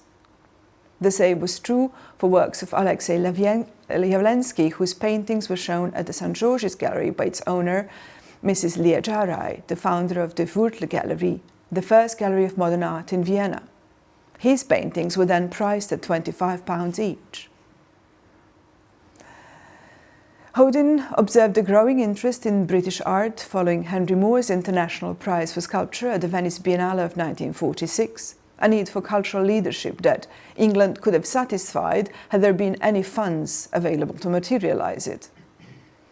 Pondering his own role as an art critic, he saw it as an interpreter of the unfolding British modern art and writing, a role he observed as the role he served as a co-editor of Brussels-based art periodical Quadrum, co-editor of Prisme des Arts in Paris, as well as a contributing critic to periodicals throughout Europe, India, Japan, USA, and as interpreter of the unknown and acceptable continental artists in England. His influence was not just in elucidating artistic ideas, but also safeguarding artists' right to work and remain visible. As one of the founders of the British Society of Aesthetics and as an active participant at the AICA congresses, Hodin's motion in favour of allowing foreign immigrant artists to participate in international exhibitions profoundly affected the careers of émigré artists settled in the UK. Many of the émigré artists were friends from his youth, such as Eric Kahn, Jacob Bonfriend, Ludwig and Else Meidner, the group Osma, 8 from Prague, Alfred Aberdam, André Nemes, Maria Luisa von Montesitsky, Friedrich Karl Gotsch, and others. The transcripts of Hodin's interviews with these artists are almost as remarkable in their insights as his critical essays. Hodin's friendship and conversations with Else and Ludwig Meidner led to widening recognition of their work in England, of which we will hear more in Rachel Dixon's paper. Hodin's complex relationship with Oskar Kokoschka, whose angst-ridden personality and relationships with women in art and life would be deemed regressive by today's standards, invites further critical review. Yet his commitment to championing female artists of his generation is validated in his many affirming interviews, essays, and warm and supportive correspondence. Hodin's formal analysis of art, which earned him many awards, including the first International Prize for Art Criticism at the Venice Biennale in 1954, was occasionally expanded with applied psychological analysis that helped elucidate the artist's perceived inner motives, leading to new concepts and emerging artistic practices. Hodin's interest was in psychology, sociology, and anthropology, but also at times psychoanalysis, chirology, graphology, and astrology, which can be seen as facets of the same interest designed to connect physical movements with the periphery of the mind. Artists Friedrich Karl Gotsch, Giacomo Manzù, Oskar Kokoschka, as well as Hodin himself, were subject of these studies. The presence of Oskar Kokoschka in London between 1938 to 1954 gave Hodin the opportunity to study the artist and his work, resulting in 6 publications over the following years. It also enabled him to subject Kokoschka to extensive psychographical, chirological, and astrological analysis, using the findings as clues of the artist's creative processes. The resulting portrait of the artist, a joint study with the astrologer Marianne Jacobi, the psychoanalyst Dr. Anton Ehrenzweig, and the palmist Julie Neumann, reveals active energy and tension contrasts. In essay Style and Personality, a graphological portrait of an artist of our time, published in a Journal of Aesthetics and Art Criticism, Volume 6 in March 1946, Hodin finds the richness and turbulence of the irrational consistent with artists' forceful creative imagery. And I quote, "The writing beautifully registered his time and place," he notes, painting a character strong in his aversions and rejecting of values, whose unconscious is illogical, formless, chaotic, fierce, and macabre adversary of his consciousness. If memory represents palimpsests of simultaneous phenomena and a multitude of pasts, then Hodin attempted to call attention to it.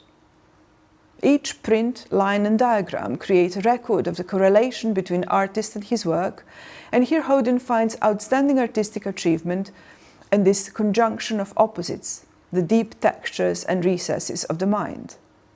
This forensic approach, which would focus on touch, trace, diagram and contact, is contemporary in its search for authenticity and boundary, intimacy and estrangement, singularity and authorship, and draws on connectedness of art and science in an ongoing communication, vitally concerned with exploring what it means to be human.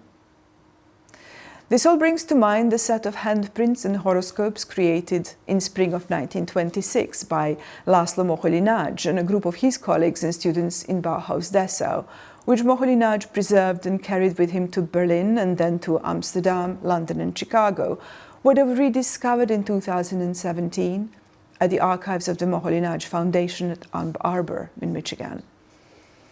These prints, bearing testament to fragile physicality of body, stand as a reminder of how closely science, constructivism and technology sat with the symbolic and the esoteric. It is not known if Hodin was familiar with the Moholy-Nagy prints, but it is interesting that they were collocated within his scientific methods. Charting the histories and futures of survivors also evokes those who were denied a future. Memory rose into threshold of speech, wrote Paul Celan. An artist's hand as a signature presents a subtle medium for exploring their embodied memory. At the peak of his career, Joseph Paul Hodin created a strong legacy of ideas rooted in European humanism and in specificities of its diasporic other. In spite of his alliances with Western particularism, Hodin's interest encompasses many territorial, linguistic, national and ethnic experiences, investigated from an expanded and at times experimental methodological framework. An early adapter of interdisciplinarity, Hodin gave rise to a question of loss, of meaningful resonance in the era of scientific curator, and the growing need to bridge humanism with memory in the context of today's resurgence of nationalism and armed conflicts in Europe. The significance of Hodin's pan-European network becomes especially important in the light of the Cold War connections between artists, art historians, curators and critics, and the work of the European Society of Culture, SEC, who persevered in maintaining awareness of each other's work despite political restrictions, helping to prevent the cultural isolation. This played a vital role in introducing the ideas of human rights, social justice and cosmopolitanism, enabling the flow of information from west to east and contributing to the development of post-colonial theory. Hodin believed in re-establishing the spiritual unity of Europe and the aftermath of the two world wars, joyfully stating, "Art is no longer humanistic, it is cosmic, it is microscopic, it is dynamic, it is chaotic, it is vitalistic, it may be lyrical, it is abstract. It mirrors the inward aspects of disintegrated modern man. It mirrors the dehumanized scientific man and his constructive technological willpower. It gives fractions of inner and outer experiences, but not a whole. Not yet."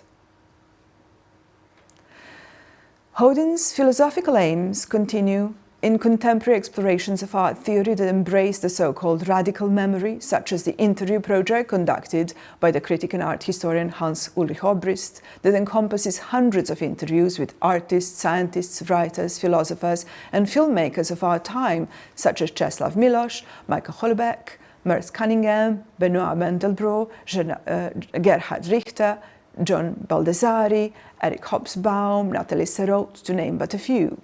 It also touches upon Edouard Glissant's Poetics of Relation, the aim of creating multiple zones of contact, a view of the world as a network of interacting communities, whose contacts result in changing cultural formations.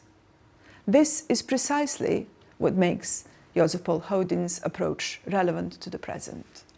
Thank you so much, Alexandra. You covered a lot of ground there, and I'm hoping that that will prompt some interesting questions from our audience at home. So just a reminder that if you'd like to pose any questions after the next two presentations, we will have time to take your questions, and to do so, just use the Q&A function that you'll see on Zoom. So without further ado, we'll now move to Rachel Dixon's presentation, exploring Hodin's relationship to Jewish art, the artist Elsa Meidner, and the Ben-Uri Art Gallery. Rachel is former head of curatorial services at Ben-Uri Gallery and Museum. She has a research specialism in the successive waves of European Jewish artists and designers who took refuge in the UK from the late 19th century onwards, and their non-Jewish counterparts who escaped Nazi Germany between 1933 and 45.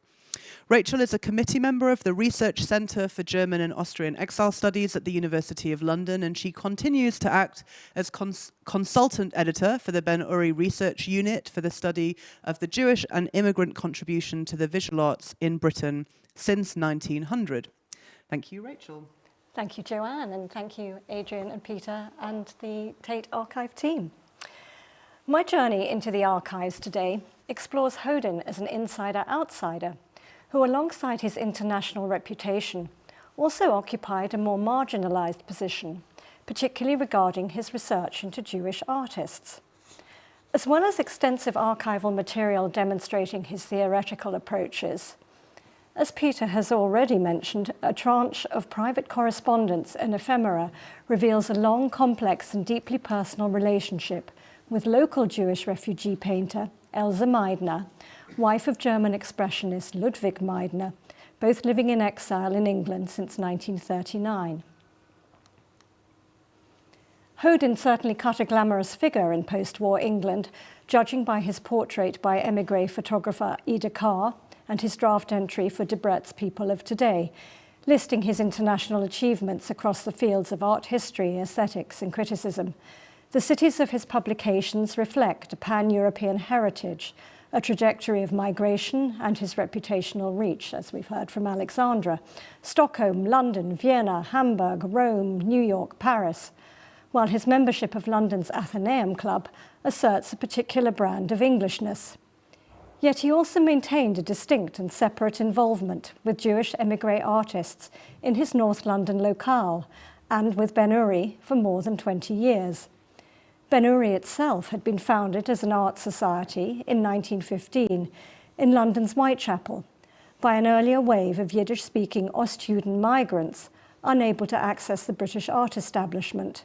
But by the time of Hodin's involvement post-war, it had become an inward-looking, self-serving institution for and about its local North London Jewish community. Hodin had himself settled in Hampstead, in the heart of the émigré community, alongside noted British modernists such as Ben Nicholson and Barbara Hepworth, eventually moving to a grand arts and crafts home in Eaton Avenue. Many neighbouring houses were, however, subdivided into multiple dwellings, often occupied by refugees. The archives retain a list of Jewish artists, provided in 1953 by Barry Feldman, Ben-Uri's then secretary, alongside a list of names and addresses from émigré gallerist Henry Rowland of Rowland, Browse and Del Banco. Local figures included the German painters Klaus Meyer, Fred Ullmann and Milan Kosman, Czechoslovaks Jacob Bauernfreund, later anglicised to Bornfriend, and Fred Feigl, the Poles Joseph Hermann and Zdzislaw Ruszkowski, and the Austrian Marie-Louise von Motoszycki.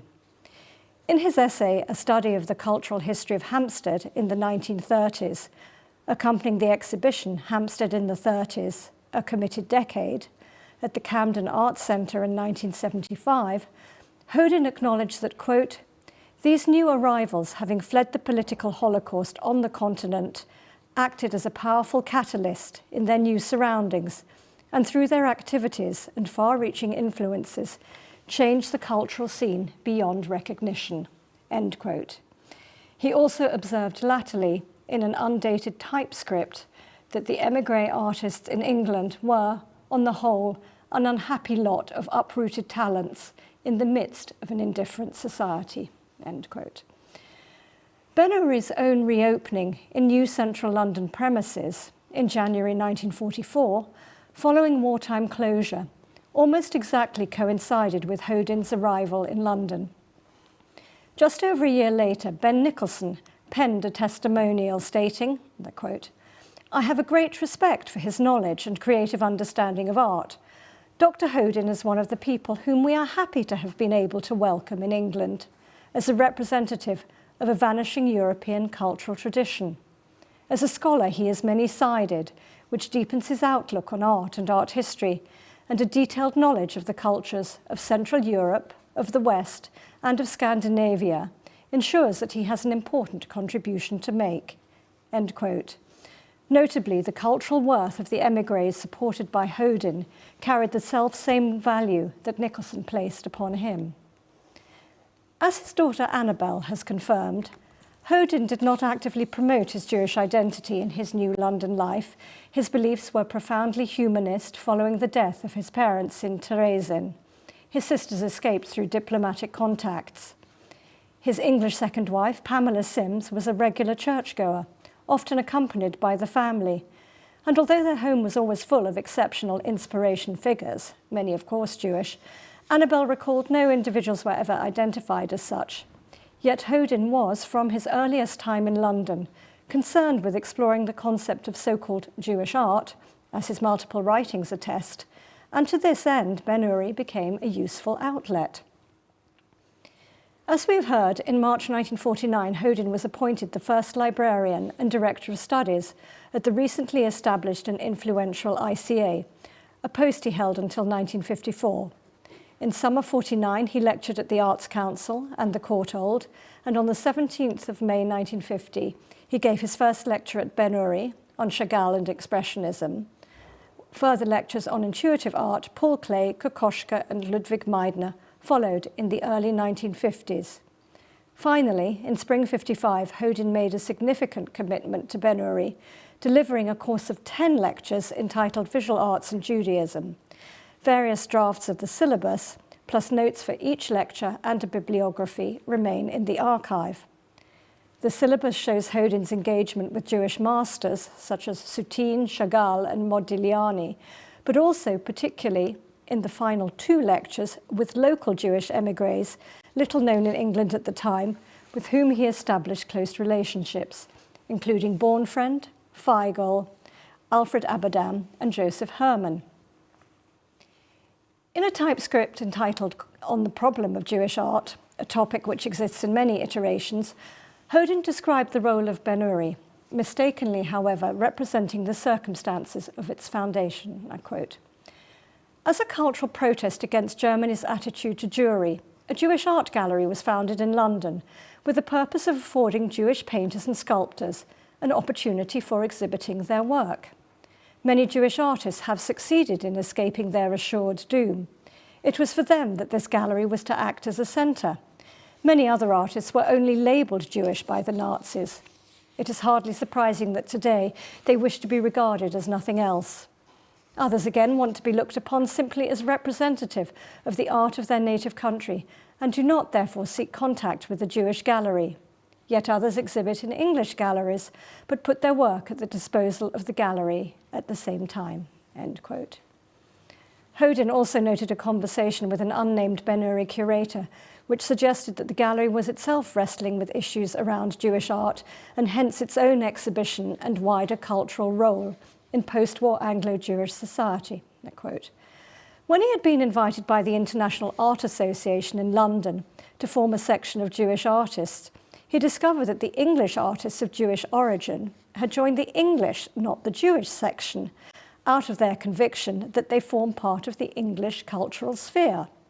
Thus, the Jewish section could only count on émigré artists, men who had lost their country, and on those who held Zionist views and hoped to set up a Jewish state in Palestine. Such Jewish art, he believed, would then show all the characteristics of a national art.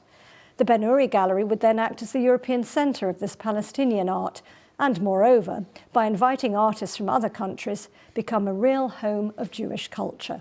End quote. Given the dual approach in his lectures, promoting both Jewish masters and the less known, Hodin's divergent interest mirrored Ben-Hur's own exhibition policy, if one can call it anything so formal. Amid much debate, works by European masters were shown alongside those by newly arrived local émigrés, as part of Ben-Hur's redefined mission statement to make the gallery, quote, the centre where Jewish artists, musicians and writers, and others who have a deep interest in the cultural life of the community can foregather. Hodin maintained a low-key association with Ben-Hur for many years via contributions to events, exhibitions and catalogues, particularly in the case of Elsa Meidner. Nevertheless, we are left questioning the precise nature of his relationship with the gallery. It was evidently not a satisfactory option for his proposed so-called Continental British Salon, with the Meidner's joint exhibition in 1949, Ludwig's only gallery show during his English exile, a disappointment. The show, which included drawings by Ludwig and paintings and drawings by Elsa, was significant for Ben-Hur. However, its Jewish context inevitably meant limited exposure for the artists. Meidner himself described Ben-Hur's efforts as, quote, a second-class funeral, while Hodin assessed the gallery's contribution thus, quote, it is to be congratulated on its initiative. There was some response from the press, but on the whole, we can say the exhibition passed unnoticed. The economic result was meagre. No art dealer turned up.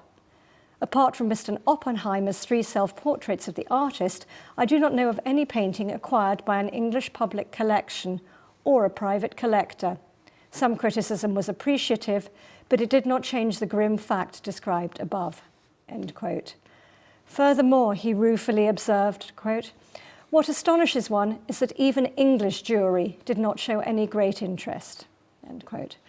However, as archival material attests, Hodin, in his support for Elsa after Ludwig returned to Germany, utilized Ben-Hur as an outlet for 2 of her exhibitions. Prior to Ludwig's unsolicited letter to Hodin of the 13th of May 1953, written in formal German from 677 Finchley Road, Hodin had been entirely unaware of the Meidner's tantalizing proximity to his own home. The couple had moved in 1947 from West Heath Drive, where they had settled with their son David, often the subject of Elsa's art. Hodin replied immediately and began repeatedly visiting Ludwig in his home cum studio with, quote, 2,000 works accumulated in the dark room.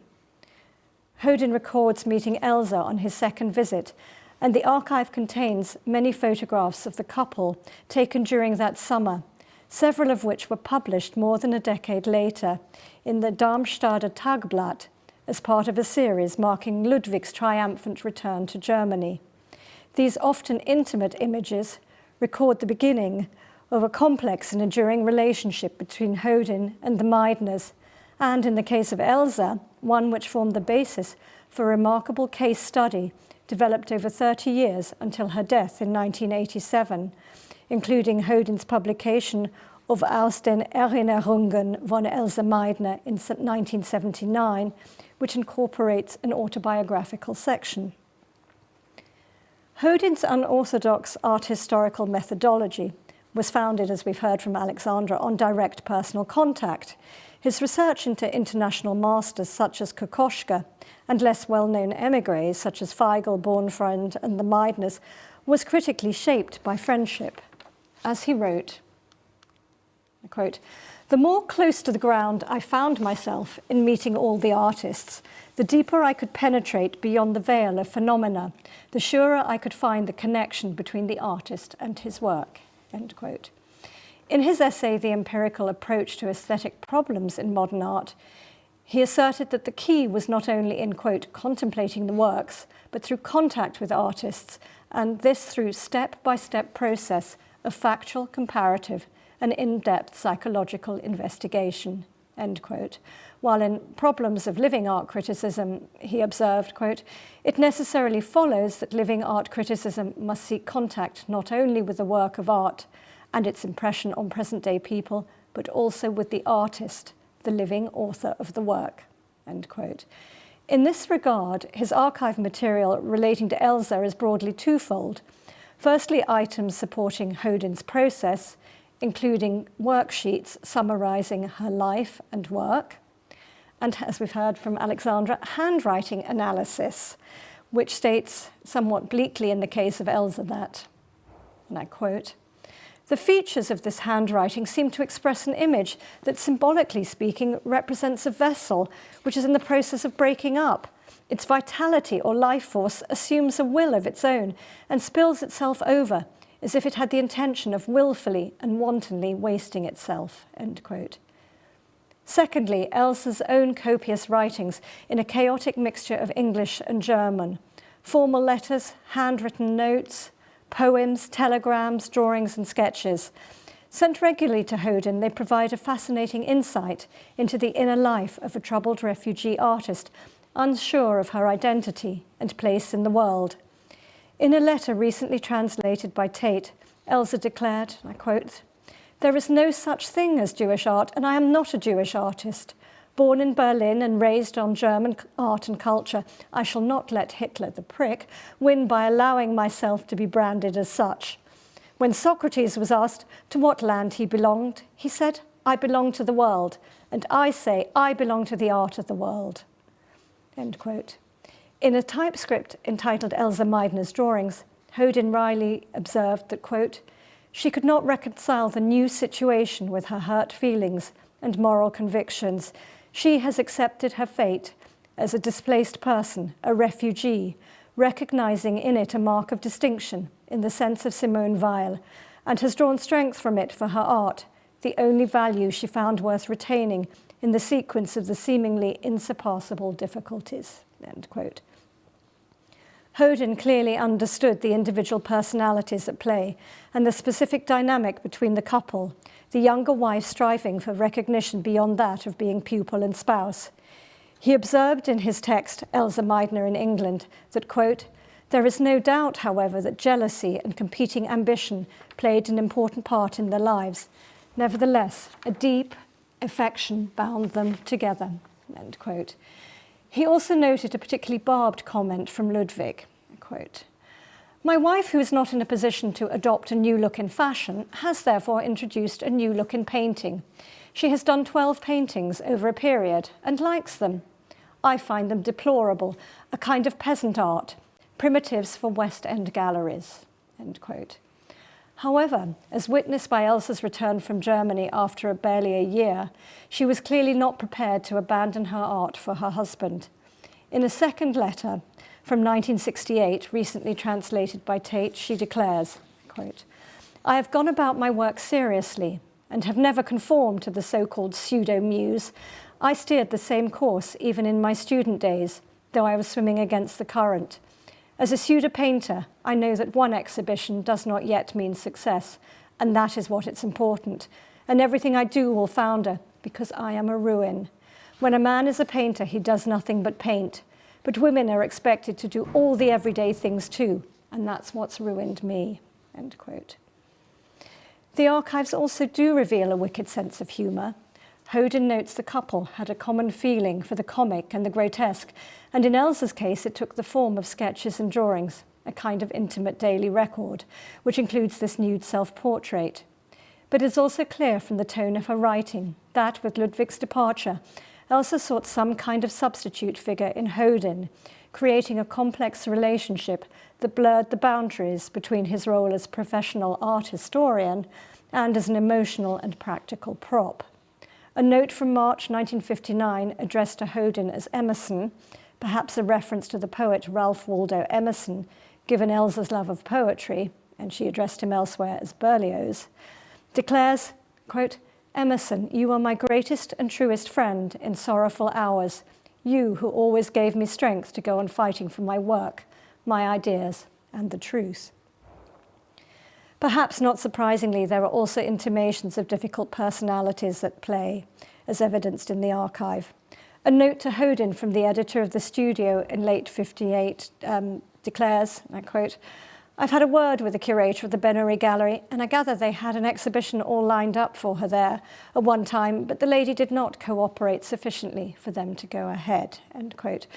Nevertheless, Benary eventually hosted a retrospective in late 1964 at Dean Street.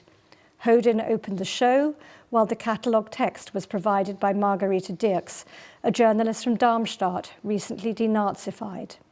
The AJR information noted that there, quote, could not be a greater contrast between self-portraits from 1928 and 61, adding, much had happened in those 33 years affecting the life of a refugee from Germany, end quote. Subsequently, Elsa's delayed 70th birthday exhibition ran at Ben Uri during June and July 1972. A slim black and white catalogue was introduced by Hodin, and Elsa's self-portrait with Ludwig Meidner was listed as being in his ownership. At the end of her life, Hodin officially became keeper of Elsa's works, tasked with arranging their return to Germany, as per her wishes. The archives also record how Hodin, mindful of her many and difficult years in London, sought to donate a work to Tate, first writing in February 1983 that, quote, a painting and drawing at least should be presented as a token of the artist's gratitude, who having spent the years of emigration in England, end quote. After a trustees' meeting, director Alan Bowness accepted a single drawing, Death and the Maiden. 6 years later, Hodin himself donated Elsa's portrait of a bearded man to Ben Uri, thus closing a circle of relationships which had begun with the Meidner's joint exhibition there more than 30 years earlier. Thank you. Thanks. Thank you so much, Rachel. Next to present, we have Ines Schlenker, who will share with us fascinating insights that she has uncovered through her explorations into the family archive of David Mayer. Ines is an independent art historian with a special interest in National Socialist, degenerate, and émigré art. Hitler's Salon, her study of the officially approved art in the Third Reich, as shown at the Great German Art Exhibition, was published in 2007. Ines wrote the catalogue raisonné of the paintings of the Vienna-born émigré Marie-Louise von Montesitsky in 2009, and she co-edited the artist's correspondence with the writer Elias Canetti in 2011. Ines also curated the exhibition at Tate Britain that celebrated the opening of the Marie-Louise von Montesitsky Archive Gallery in 2019-2020. Capturing Time, her study of the life and work of the émigré artist Méline Cosman came out in 2019, and Ines's book on Marc Chagall was published in 2022. Ines, over to you. Thank you very much, Jo. During my research for the catalogue raisonné of the Austrian painter Marie-Louise von Montesitsky, who had emigrated to England in 1939, I tried to get to grips with her many relatives. Montesitsky descended from a wealthy, aristocratic Jewish family that played a vital role in the intellectual and artistic circles of Vienna at the turn of the 20th century, and included artists, poets, musicians, actors, patrons of the art, and scientists. The large extended clan comprised the Auspitz, the Ephrussi, the Gompertz, the Lieben, the Schei, the Todesco, and the Wertheimstein branches. Secularized and gradually assimilated into Viennese society, they tended to intermarry, thus creating a complicated genealogy. Although a fairly close relation, David Mayer never came up in my research. Thus, I did not know what to expect when I started to explore the family correspondence, photographs, and ephemera that the art publisher, curator, and collector born in 1949 had deposited in Tate Archive. The link between the Montesitskys and the Scheis is provided by David's grandmother, the actress Annie née Schindler, born in 1887, also known in a different spelling with an IE replacing the Y, as well as Anna, as these business cards show. Her stage career included engagements at the prestigious Hofburg Theater in Vienna, where in 1905, for example, she appeared as page boy of the king in Schiller's Don Carlos, and her name is underlined in red in the program on the left. In 1911, she played Maria in Wilhelm Schmidt-Bond's Marias Kind, Maria's Child, at the Freie Volksbühne. That year, she married the physicist Robert von Lieben, brother of Marie-Louise's mother Henriette, and inventor of the amplifying valve. Robert died already in 1913, and 3 years later, Annie married Friedrich or Fritz Schei von Koromla, David's grandfather. By the early 1930s, their marriage had broken down and Annie emigrated to the UK with her 3 children, Beate, David's mother, born in 1917, Inge and Clemens. David Mayer's archive would turn out to be a great revelation, not only throwing light on the history of his immediate relations, the Scheis, but also on the family of Marie-Louise von Motteschitsky. I would like to take you on a journey of discovery and share some of the exciting findings that are linked to the Motteschitskys. They testify to 2 themes spanning generations and lasting into exile: a strong bond of friendship and a shared passion for art and culture. The archive holds a small number of letters by Henriette and Marie-Louise von Motteschitsky to Annie and Beate, as well as several photographs showing them at different stages of their lives. Other documents, such as letters by relatives and mutual friends, mention the Motteschitskys repeatedly. On 7th of October 1922, Henriette von Motteschitsky wrote a letter to her former sister-in-law Annie Schei, and I'm showing you the first page and the one with the passage I will be quoting. It is written in the ordinary form of German handwriting at the time, and Henriette, who signs off as Heinrich, addresses Annie as Nussi. The families used a multitude of nicknames of mostly unknown origin for each other, which are often impenetrable to the outsider. In the following passage, Henriette clearly expresses her deep friendship with Annie. Quote, "But of all women, to me, you are the most pleasant to be with, consistently kind and warm, with whom I never for a moment have the feeling, well, now we have said everything there is to be said, because we always have more to talk about." End quote. Annie and her children were soon going to move to Munich, and Henriette invites them to visit her in Hinterbrühl, a fashionable rural retreat for the well-to-do members of Viennese society in the Wienerwald, southwest of Vienna, where the family traditionally spent their summers at the Villa Todesco. Henriette's appeal to Annie to come, quote, "for a long time, very cozy and wonderful, just like before," unquote, is testament to her fond memories of previous days. A photograph in David Mayer's archive shows Annie and Marie-Louise sitting in a car together. That it in fact was taken on one of Annie's visits to Hinterbrühl is only possible to determine by consulting a photograph from the Motteschitsky archive, presented to Tate Archive in 2012 and available online, which gives a wider context. It shows that the car is parked outside the main entrance to the Villa Todesco, with Motteschitsky's older brother Karl sitting in the back. It also specifies the date of the visit, 2nd of February 1918.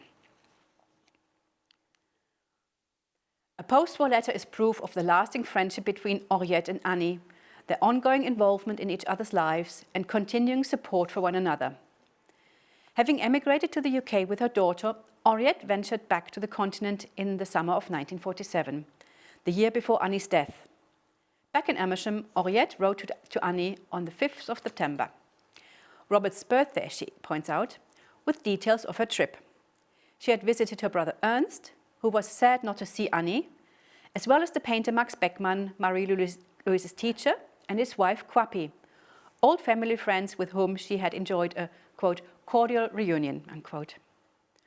Henriette tries to console Annie, who is not feeling well. Quote, "When you are ill, you tell yourself, good health is the most important thing. When you are well, you tell yourself, money is the most important thing. When you have no money worries, you tell yourself, love is the most important thing. But always, you apparently do not have the most important thing." Unquote. She concludes by inviting Annie to visit her in Amersham. Marie-Louise von Motteschitsky was 11 years old when Beate Schei was born, and a few years later became godmother to her sister Inge. To her huge regret, Motteschitsky never married and never had children of her own.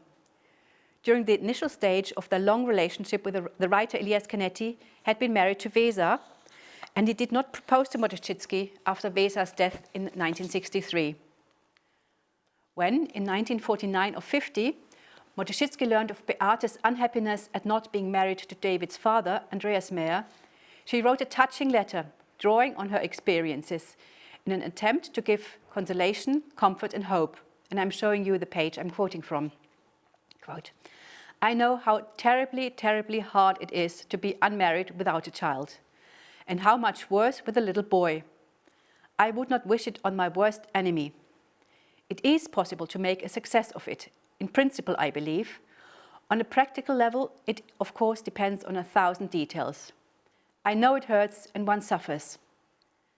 Does one not suffer the most from the thousands of people who mean so well and constantly tell one how horrible everything is? Unquote.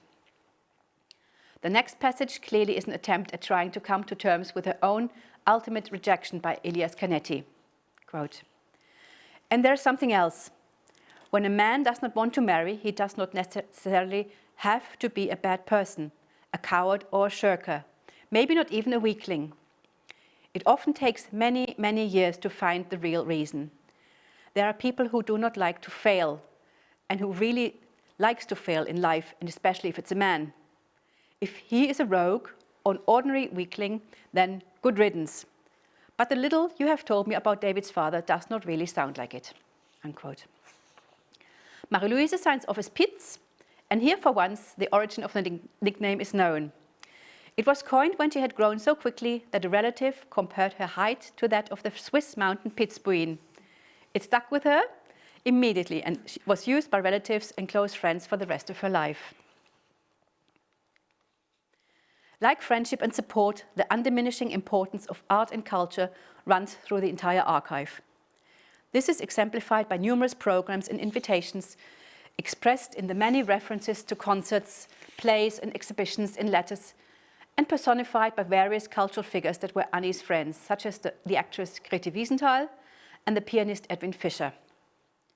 The archive also holds proof that many family members were artistically creative themselves. Among these objects are, for example, the red leather-clad Poems of Anna von Lieben, an early patient of Sigmund Freud's, published posthumously in 1901, and bound in grey-green paper and published in 1903, a collection of poems by her daughter Henriette, known as the Poet among the relatives. The American-born painter Edward Renouf provides another link between the branches of the family. In the early 1930s, he worked as a tutor for Annie's children, joining them on at least one visit to the Motschitskis in Hinterbrühl, and kept in touch after his return to the United States, as numerous letters in the archive testify.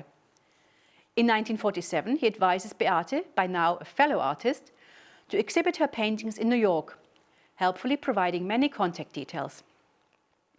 In the early 1940s, while living in Mexico, Renouf had been the associate editor of the surrealist journal Din, founded by the Austrian-born painter Wolfgang Pahlen. Marie-Louise von Motschitsky knew Pahlen from her stays in Paris and Berlin in the 1920s.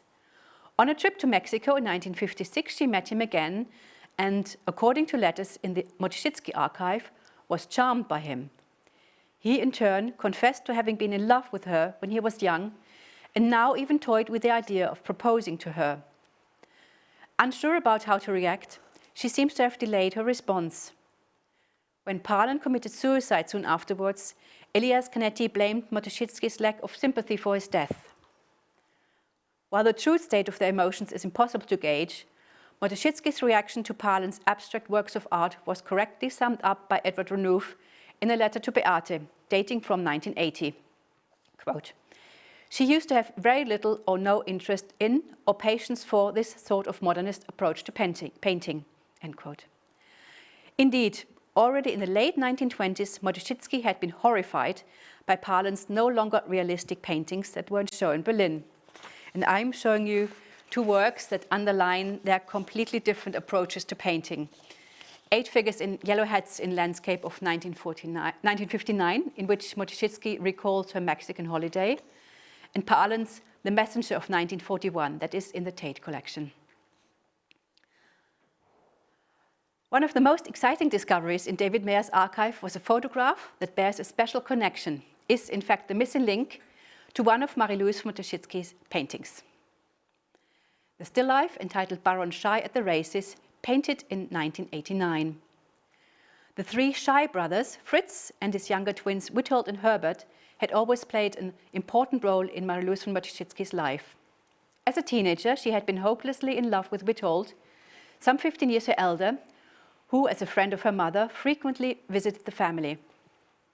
Her mother had hoped the two would marry, yet when in 1922 Witold got engaged to someone else, he was ordered to stop visiting.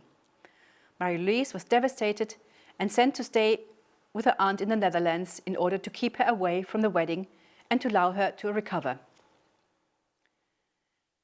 In the mid-1930s, Matuszewski had a passionate affair with Herbert, which, since he was married, had to be conducted in secret.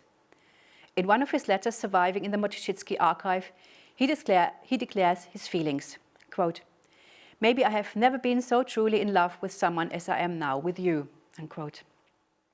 In Self-Portrait with Red Hat, painted in Holland after the Matuszewskis had left Vienna in March 1938, the mask-like dark male profile on the far right commemorates what Matuszewski described as a, quote, "flame who was not to be recognized," unquote.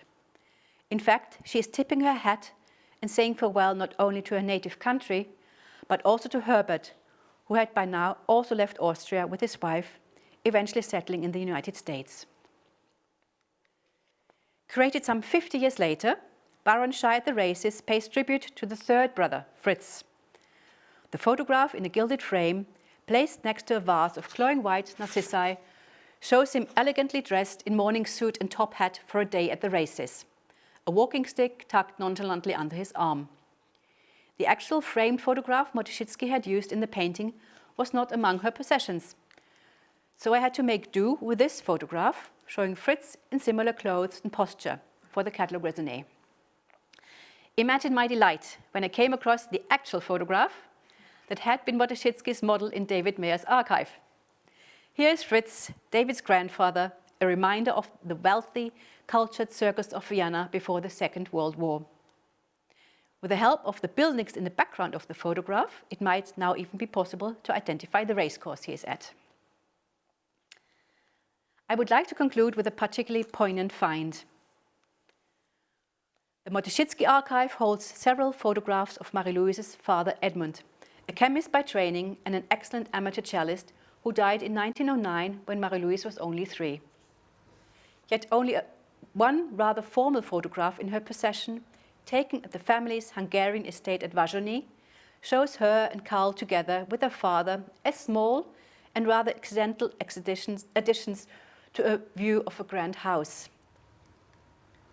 In David Mayer's archive, I came across this photograph, which Marie-Louise might never have seen, depicting an outing of the Lieben and Matuszewski families. And here all 4 members of the Matuszewski family are united. Edmund is reclining in the very center of the photograph. Henriette, second from right, is looking over her shoulder at the photographer with their children, Marie-Louise and Karl, next to her. Following the trail of the Matuszewski family in David Mayer's archive, I came across numerous treasures that allow new insights and provide answers to so far unsolved puzzles. This shows how perfectly the archives of these 2 branches of the large family add to and complement each other. Being able to collate information across archives is invaluable, and having them easily accessible and digitally available through the Émigré Art Archives Project will make it possible to construct a fuller, more complete and more nuanced picture of émigré art. We might even find answers to questions that have not yet been posed. Thank you. Thank you so much, Inez. That was really wonderful. Thanks so much for all the work that you did illuminating this archive that, of the 3, I believe, is the one that had been investigated and researched the least. So that was wonderful, very intimate insight into those families. We have time now for questions. So a reminder to you all at home, please do submit your questions. I'll be checking as they come in. One question which has appeared, thank you for your kind comments on the event. In answer to the question about the recording, this event is being recorded and we are hoping that we'll be able to make it available. So you can contact Tate Archive or the email that you have on your Zoom registration to find out more if you're interested. So while we wait for questions to come in, I'll kick off the Q&A, and I just have a sort of general question that I would throw out to you all. The thing that I really love about these three presentations sitting in the same panel is the way that you sort of deal so concretely and directly with the material in the archives that we're here to talk about today. And I know that all three of you have been to Tate Archive in person and have in preparation for this symposium, but also more generally in your research previously. You know this material, you've worked with it, you've held it in your hands, and it's been great to see you sharing it in your slides today. But I'm just curious if you had anything to share personally from your experiences in terms of the materiality of working with the archive, the physicality, the emotions, the sort of surprises that popped up. You've all sort of shared really, really interesting material, some of it quite eccentric and unusual. So I just wanted to give you the opportunity to say a little bit more about your experiences working with the material. Who would like to go first? Well, particularly with Elsa Meidner, I mean, I think you can see immediately, it doesn't need my kind of analysis, what powerful, powerful testimony. And the fact that she was able to use Hodin as the sounding board, and that she is prepared to open herself up almost without a filter. So we get this absolutely extraordinary resource, and it builds up a picture that one finds sort of almost heartbreaking. And when you read things where she's asking Hodin to make her work available in Germany after her death, and you understand her aspirations, and then you know how certain things could not be fulfilled.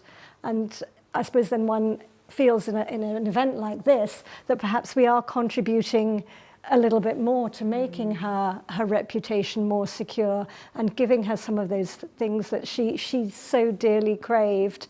And you know, the whole issue of the woman artist and the obstacles that you know, are stacked up against the woman artist. I suppose the one thing that Elsa doesn't suffer from is the name change, because that's something that we find that women artists often disappear, in inverted commas, because their names are changed through misspellings, through marriage or whatever, and that makes it even harder to salvage a reputation. But Elsa is resolutely Elsa Meidner to the end. Thanks very much, Rachel. Alexandra? Well, I find archives incredibly, especially Tate Archive, incredibly inspiring.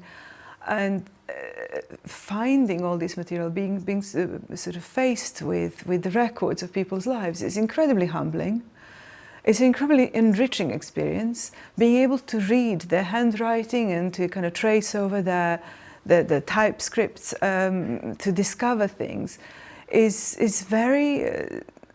it's inspiring, but also it encourages tangential thinking. It encourages making connections in your mind with not only what is past and what is contemporary, and how to sort of work or process contemporary art as opposed to what was happening 100 years ago, 50 years ago, but how to locate ourselves and how to live, and how communities were created, how communities were broken apart, how people reconnected through history, how they thought, before they, and within all that was how they created, how they made art, how art was part of their lives, how it was woven in their lives, and how it enriched them, how it sort of recorded their pain and their suffering, and also their happiness and joy. But within all that, I always felt like seeing an exhibition, seeing a curated exhibition is always such a glaze, such a tip of the iceberg. And when you go to the archive, you see such dense richness of material. I was always so thrilled and so honored to be there, and I just love being back here even for this short while, because it's amazing. And I sort of don't want to encourage too many people to come and create but I think it's amazing what Tate Archive has accomplished with digitizing these materials and encouraging a little bit of detective work in everyone to find out what happened, kind of unravel these stories, because there's so many, and now we touched upon so many that could kind of go in each direction. And I think that should happen. I think it should be a part of future publications, future exhibitions, future sort of displays and stories. And because it's such a fertile ground. Yeah, thank you so much. It can be an incredibly invigorating and exciting experience working with archives, and I think that's not celebrated enough. You know, sometimes they're characterized as dusty places where, you know, with dim lighting, and actually they're places that if you animate them and if you make these connections, exciting connections can be made. And Inez, you did so much fantastic detective work in your research. I can completely agree. Being let loose in an archive is the most wonderful thing. And I hope I didn't make too much noise when I discovered this project, because it's just an incredible feeling of making connections with things you all know already or within an archive. For example, looking at an archive that's not so well used yet, comparing photographs, you suddenly notice this person is in that photograph as well that hasn't been noticed before. So you make incredible discoveries and you never know where it leads you. Yeah, and I think I can speak for Adrian and his team at Tate Archive in sort of continuing what you were saying, Alexandra, that this material, a lot of work has gone into making it available to the public, and a lot of it is now digitized and online on the website, so please do engage with it. And, you know, and get in touch to make appointments to do your own research, because that's the idea, that's the whole point. Somebody has asked if we could talk a little bit more about David Mayer, and the archive that David Mayer kindly deposited with Tate is what Inez engaged with in her presentation, and it's not material that deals directly with David. I believe there may be other material in the archive that you can find out more about if you contact Tate. But the family archive of David that we've been looking at today relates to the Shea family, the Monteshitsky family, and the material that Inez was talking about. I'll just check if there's another question that's popped in. Okay, that's a question related to Adler. I apologize, there was a slight technical error when I was doing the Q&A about Adler. So the questions that came in for Glenn and Sarah, we will relay to them, and hopefully we can start a conversation after the event about that. So if there isn't anything else for this panel, I will take the liberty of continuing the conversation. And I'm grateful to you all for sharing what I think is for sort of illuminating the tremendous potential of the archive. That when we take the time to look is activated. Your presentations have shown how archives can talk to each other, can relate to each other, can uncover insights into artists' inner worlds and the artworks themselves. And I just wonder, as researchers as well as curators and people who animate archives in your day-to-day work, do you have hopes for this material? Do you see potential future avenues that you think it might be fertile ground to explore with the Hodin archive and the Mayer family archive, that you might encourage some of the researchers and students and art historians who are watching today to sort of take the lead on or to sort of take the baton on and move forward with themselves? There's so much these archives could be used for. For example, a recently published wonderful book by Kathy Henderson, My Disappearing Uncle, is about the David Mayer's family, Kathy's and Henderson and David Mayer's family. And I suppose she didn't have access to this material, and now she would probably rewrite the book or write another version of it with so much more detail and information. So you never know what you find, what you can use the material for, anything. Thank you. Yes, I could only add that there's so much that can be done with it, and occasionally it is. For example, just digging through recent information about Hodin, I discovered that Art Monthly, in celebrating their 70th anniversary in 2019, they have published or reprinted one of Hodin's articles, namely the review of the Venice Biennale in 1968. And he was actually very grumpy about it and saying, sort of, because championing all this avant-garde art, but then in the 60s, it's like all these students are demonstrating, and oh my God. But it's really commendable the way that they sort of used archival material, and they used all these essays from each decade in the 70 years of existence to bring back to light and to make comparative studies possible, and to sort of make these interactions and connections. Whatever happened in that year or in that decade is so important for the contemporary critics and writers and students of art. And in that sense, I think for years now we have been talking, the archive and the scholar Mal Gooding, who sadly passed away. It was his commitment and his work to make Hodin's essays available. And I think it's something that really has to be done. I would love to see it happen, because these essays, especially his not only overviews on individual artists, but also his thoughts on philosophy, on art theory, are so relevant today. And that way of thinking, that sort of, it opens up so many possibilities. And I think it's just creating this platform for the contemporary art historian to find something that they've been searching for, but university may not be able to provide, or their short course may not be in fashion, but it might click something that might start another avalanche of thoughts. So I would love to see that as one of the results, and also many other possible publications. And from the sort of Ben-Uri perspective, with the database of émigré artists that we're putting together, of course, the Hodin archive is such a rich resource of émigré artists who are perhaps not so well known. So we can turn to the archives to help build up the entries, which contain bibliographic information as well as a chronology. So it's just an enormous resource, particularly for these lesser well-known names who Hodin championed so passionately. And a fantastic resource for us to be able to draw upon with the database. Thank you so much, everyone, and thank you to everyone at home who's sharing very generous comments. I'm glad that you have enjoyed our panels today. I want to say a final thank you to Inez, Alexandra, Rachel, and also Glenn and Sarah, to all our presenters for their thought-provoking and broad-ranging contributions. We're delighted to have one final speaker for you today, Monica Bohm-Duchin, and I'm sure that many of you will be familiar with Monica's research, publications, and broader work in the field of émigré art. But as a brief introduction, Monica is an independent writer, lecturer, and curator, as well as researcher. She's based in London. The institutions she has worked for include Birkbeck University of London, the Courtauld Institute of Art, Sotheby's Institute of Art, Tate, the National Gallery, and the Royal Academy of Arts. Her many publications include After Auschwitz, Responses to the Holocaust in Contemporary Art and the Second World War. Monica is the founding director of Insiders, Outsiders, an ongoing celebration of the contribution made by refugees from Nazism to British culture. And she is also the editor of its companion volume, Insiders, Outsiders, Refugees from Nazi Europe and Their Contribution to British Visual Culture. Monica will be sharing her responses to the 5 papers that we have heard today, and I'm eager and excited to hear what she has to say. So Monica, thank you very much.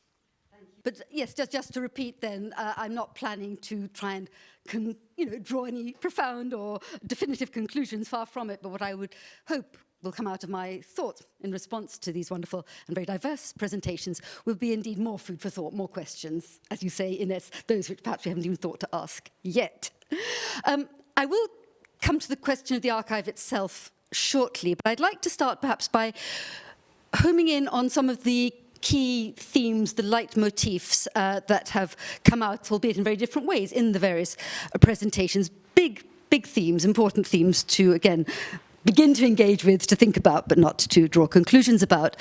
First and foremost, I suppose it has to be this issue of Jewishness, Judaism, the relationship of our main protagonists today to what that might mean. And I think we've got the whole spectrum, haven't we, along the way, from Jankel Adler and indeed Joseph Herman, his close friend, who has been mentioned many times, coming from Yiddish-speaking, Orthodox, totally non-acculturated Polish Jewish backgrounds, to the Motoshitsky family, as we've seen, part of a kind of aristocratic, Jewish aristocratic dynasty and network of family connections who felt thoroughly assimilated, German-speaking, where Jewishness was certainly not in the forefront of their consciousness. But of course, it's not even as simple as that, because what you find happening in the case both of Adler and indeed Joseph Herman is that they move away from those roots. There is a kind of flexing of their cultural and emotional muscles, if you like, and a wish to assimilate into the broader, the mainstream of artistic culture and broader culture besides. Hodin,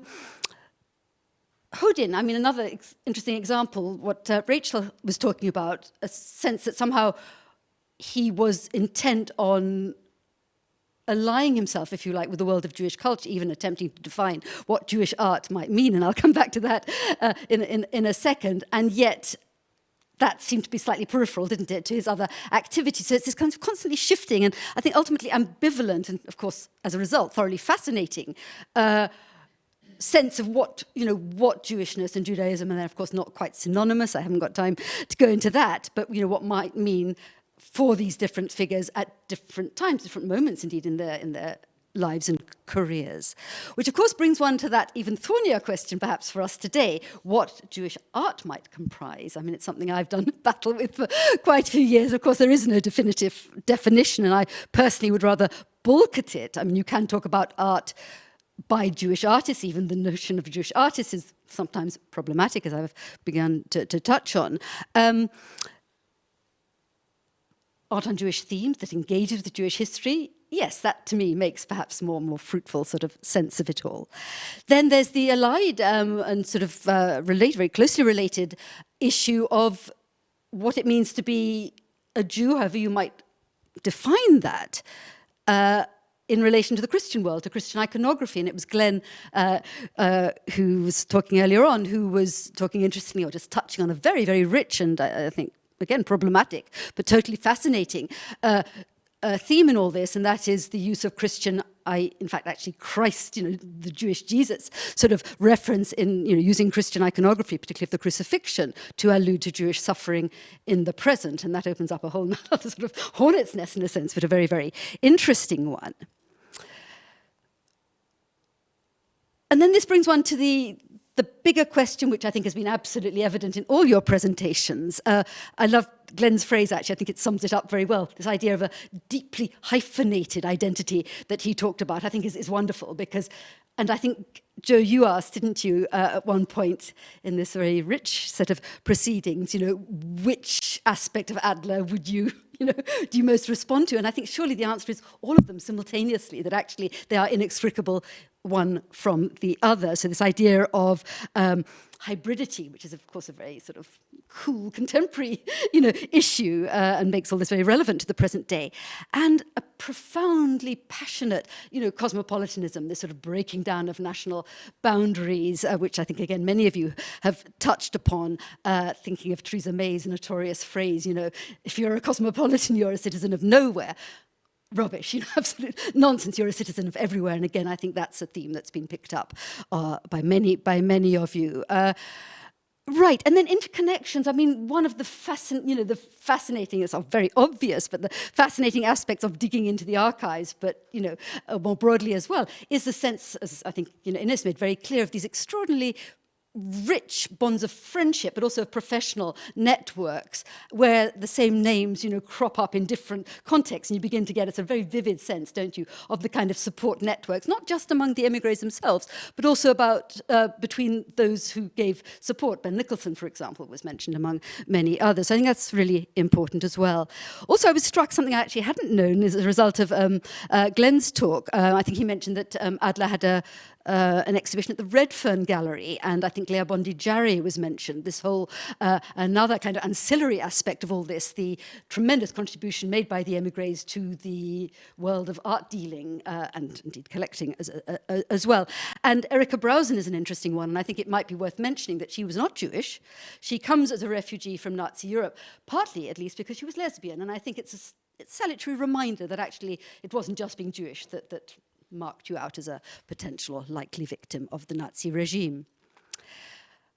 Right, I mustn't go on too long. Gender, of course, has reared its head, and I think that's also very important. I'm struck, the contrast. Well, actually, yes and no. I mean, you've got Elsa Meidner, and a certain sense, yes, she was a strong character, but also vulnerable and in need of a kind of male figure to, to give her the needed support. Motositsky at first sight perhaps seems stronger in that respect, and yet, you're mentioned that, was it Elias Canetti having the chutzpah, I mean, really, to suggest that it was her rejection of Wolfgang Paalen that caused his suicide when he'd behaved so appallingly to her in their love relationship. I mean, say no more.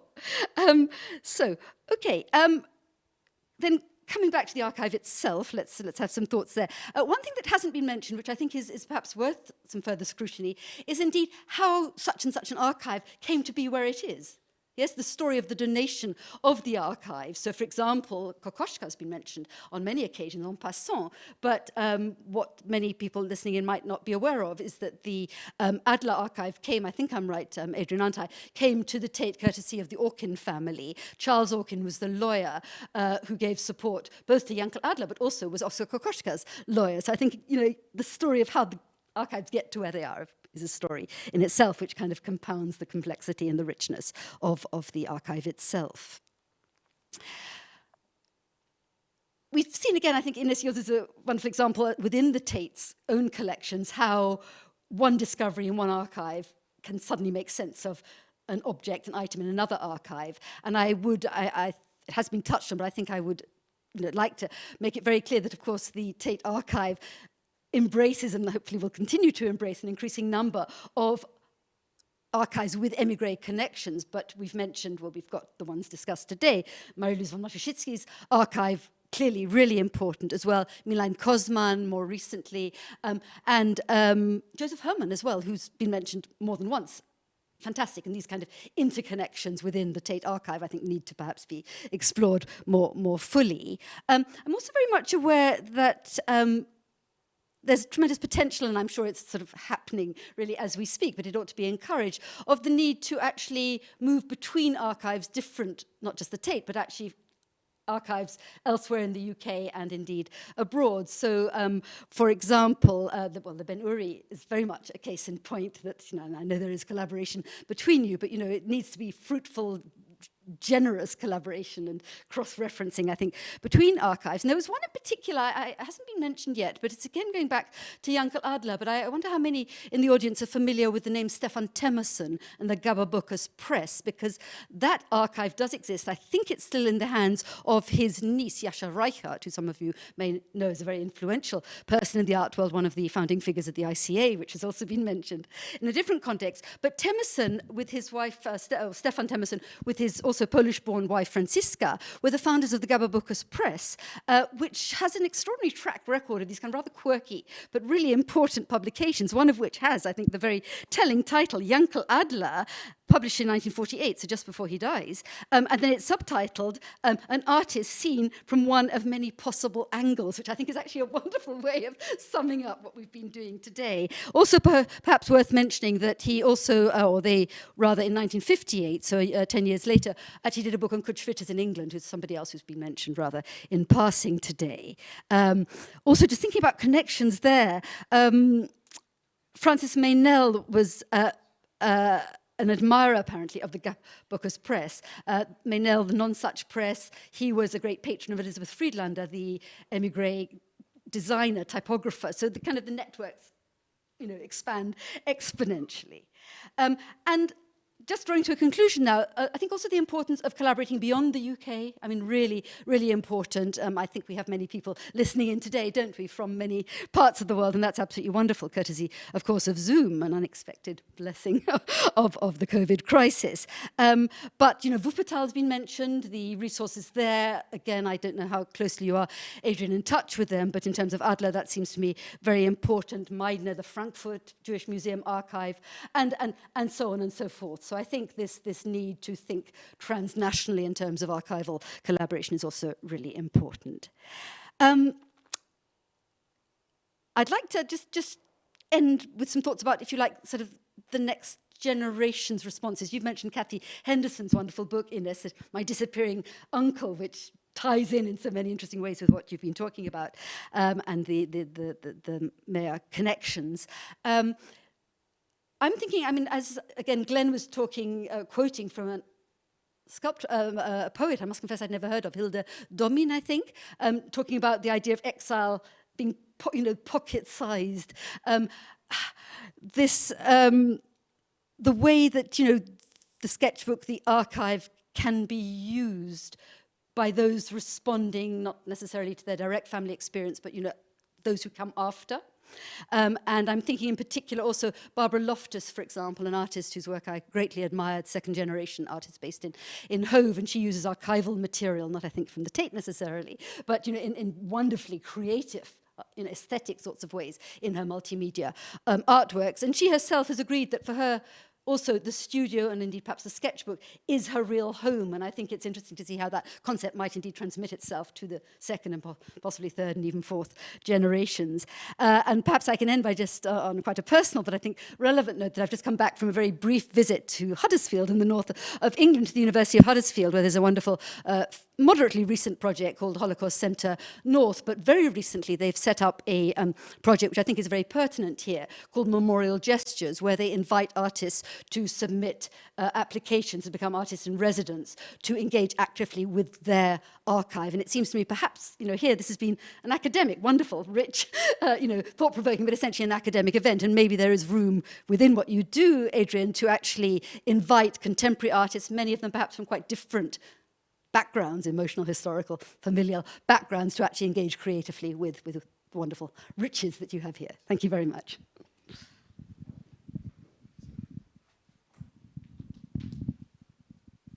Thank you, Monica, for that wonderfully incisive summary and analysis of the papers presented this afternoon. Before we all say goodbye, I would like to offer my thanks to a number of people involved with the production of this fascinating symposium. And if that isn't incentive enough, I have a surprise announcement to make at the end. First and foremost, I would like to thank all our speakers, Glenn, Sarah, Alexandra, Rachel and Ines, for their inspiring papers and for rising to the challenge of researching and preparing presentations from archival material that has only recently been catalogued. Not a mean feat, I would have to say. At this juncture, we should also pay special thanks to the donors of these three archives, David and Leanne Okin, in relation to the Adler sketchbooks, Annabelle Hodin and David Mayer, and we're hugely grateful for their generosity. I should like to add a big thank you to you, our audience, for registering and for the event and for posting questions. As I mentioned earlier, we're open Mondays to Thursdays here in the Hyman Crichton reading rooms, and you're most welcome to register to make appointments to view some of the archival treasures that you've heard today. Grateful thanks to all the technical team from Jacobs Massey, that's Gabriel, Richard, Terence, Grady, Santi, Becky and Kevin, who professionally and efficiently provided all the behind-the-scenes wizardry, ably assisted by some of our AV and technology colleagues, Matt, Harvey and Akram. I'd also like to thank my archive colleagues, Peter, Tom and Federica, for their assistance during the afternoon's events. And last but not least, a special thanks to Joe, our symposium convener, who has worked brilliantly over the last 6 months to bring to fruition all that we've experienced today. So thank you, Joe. It's been great to work with you.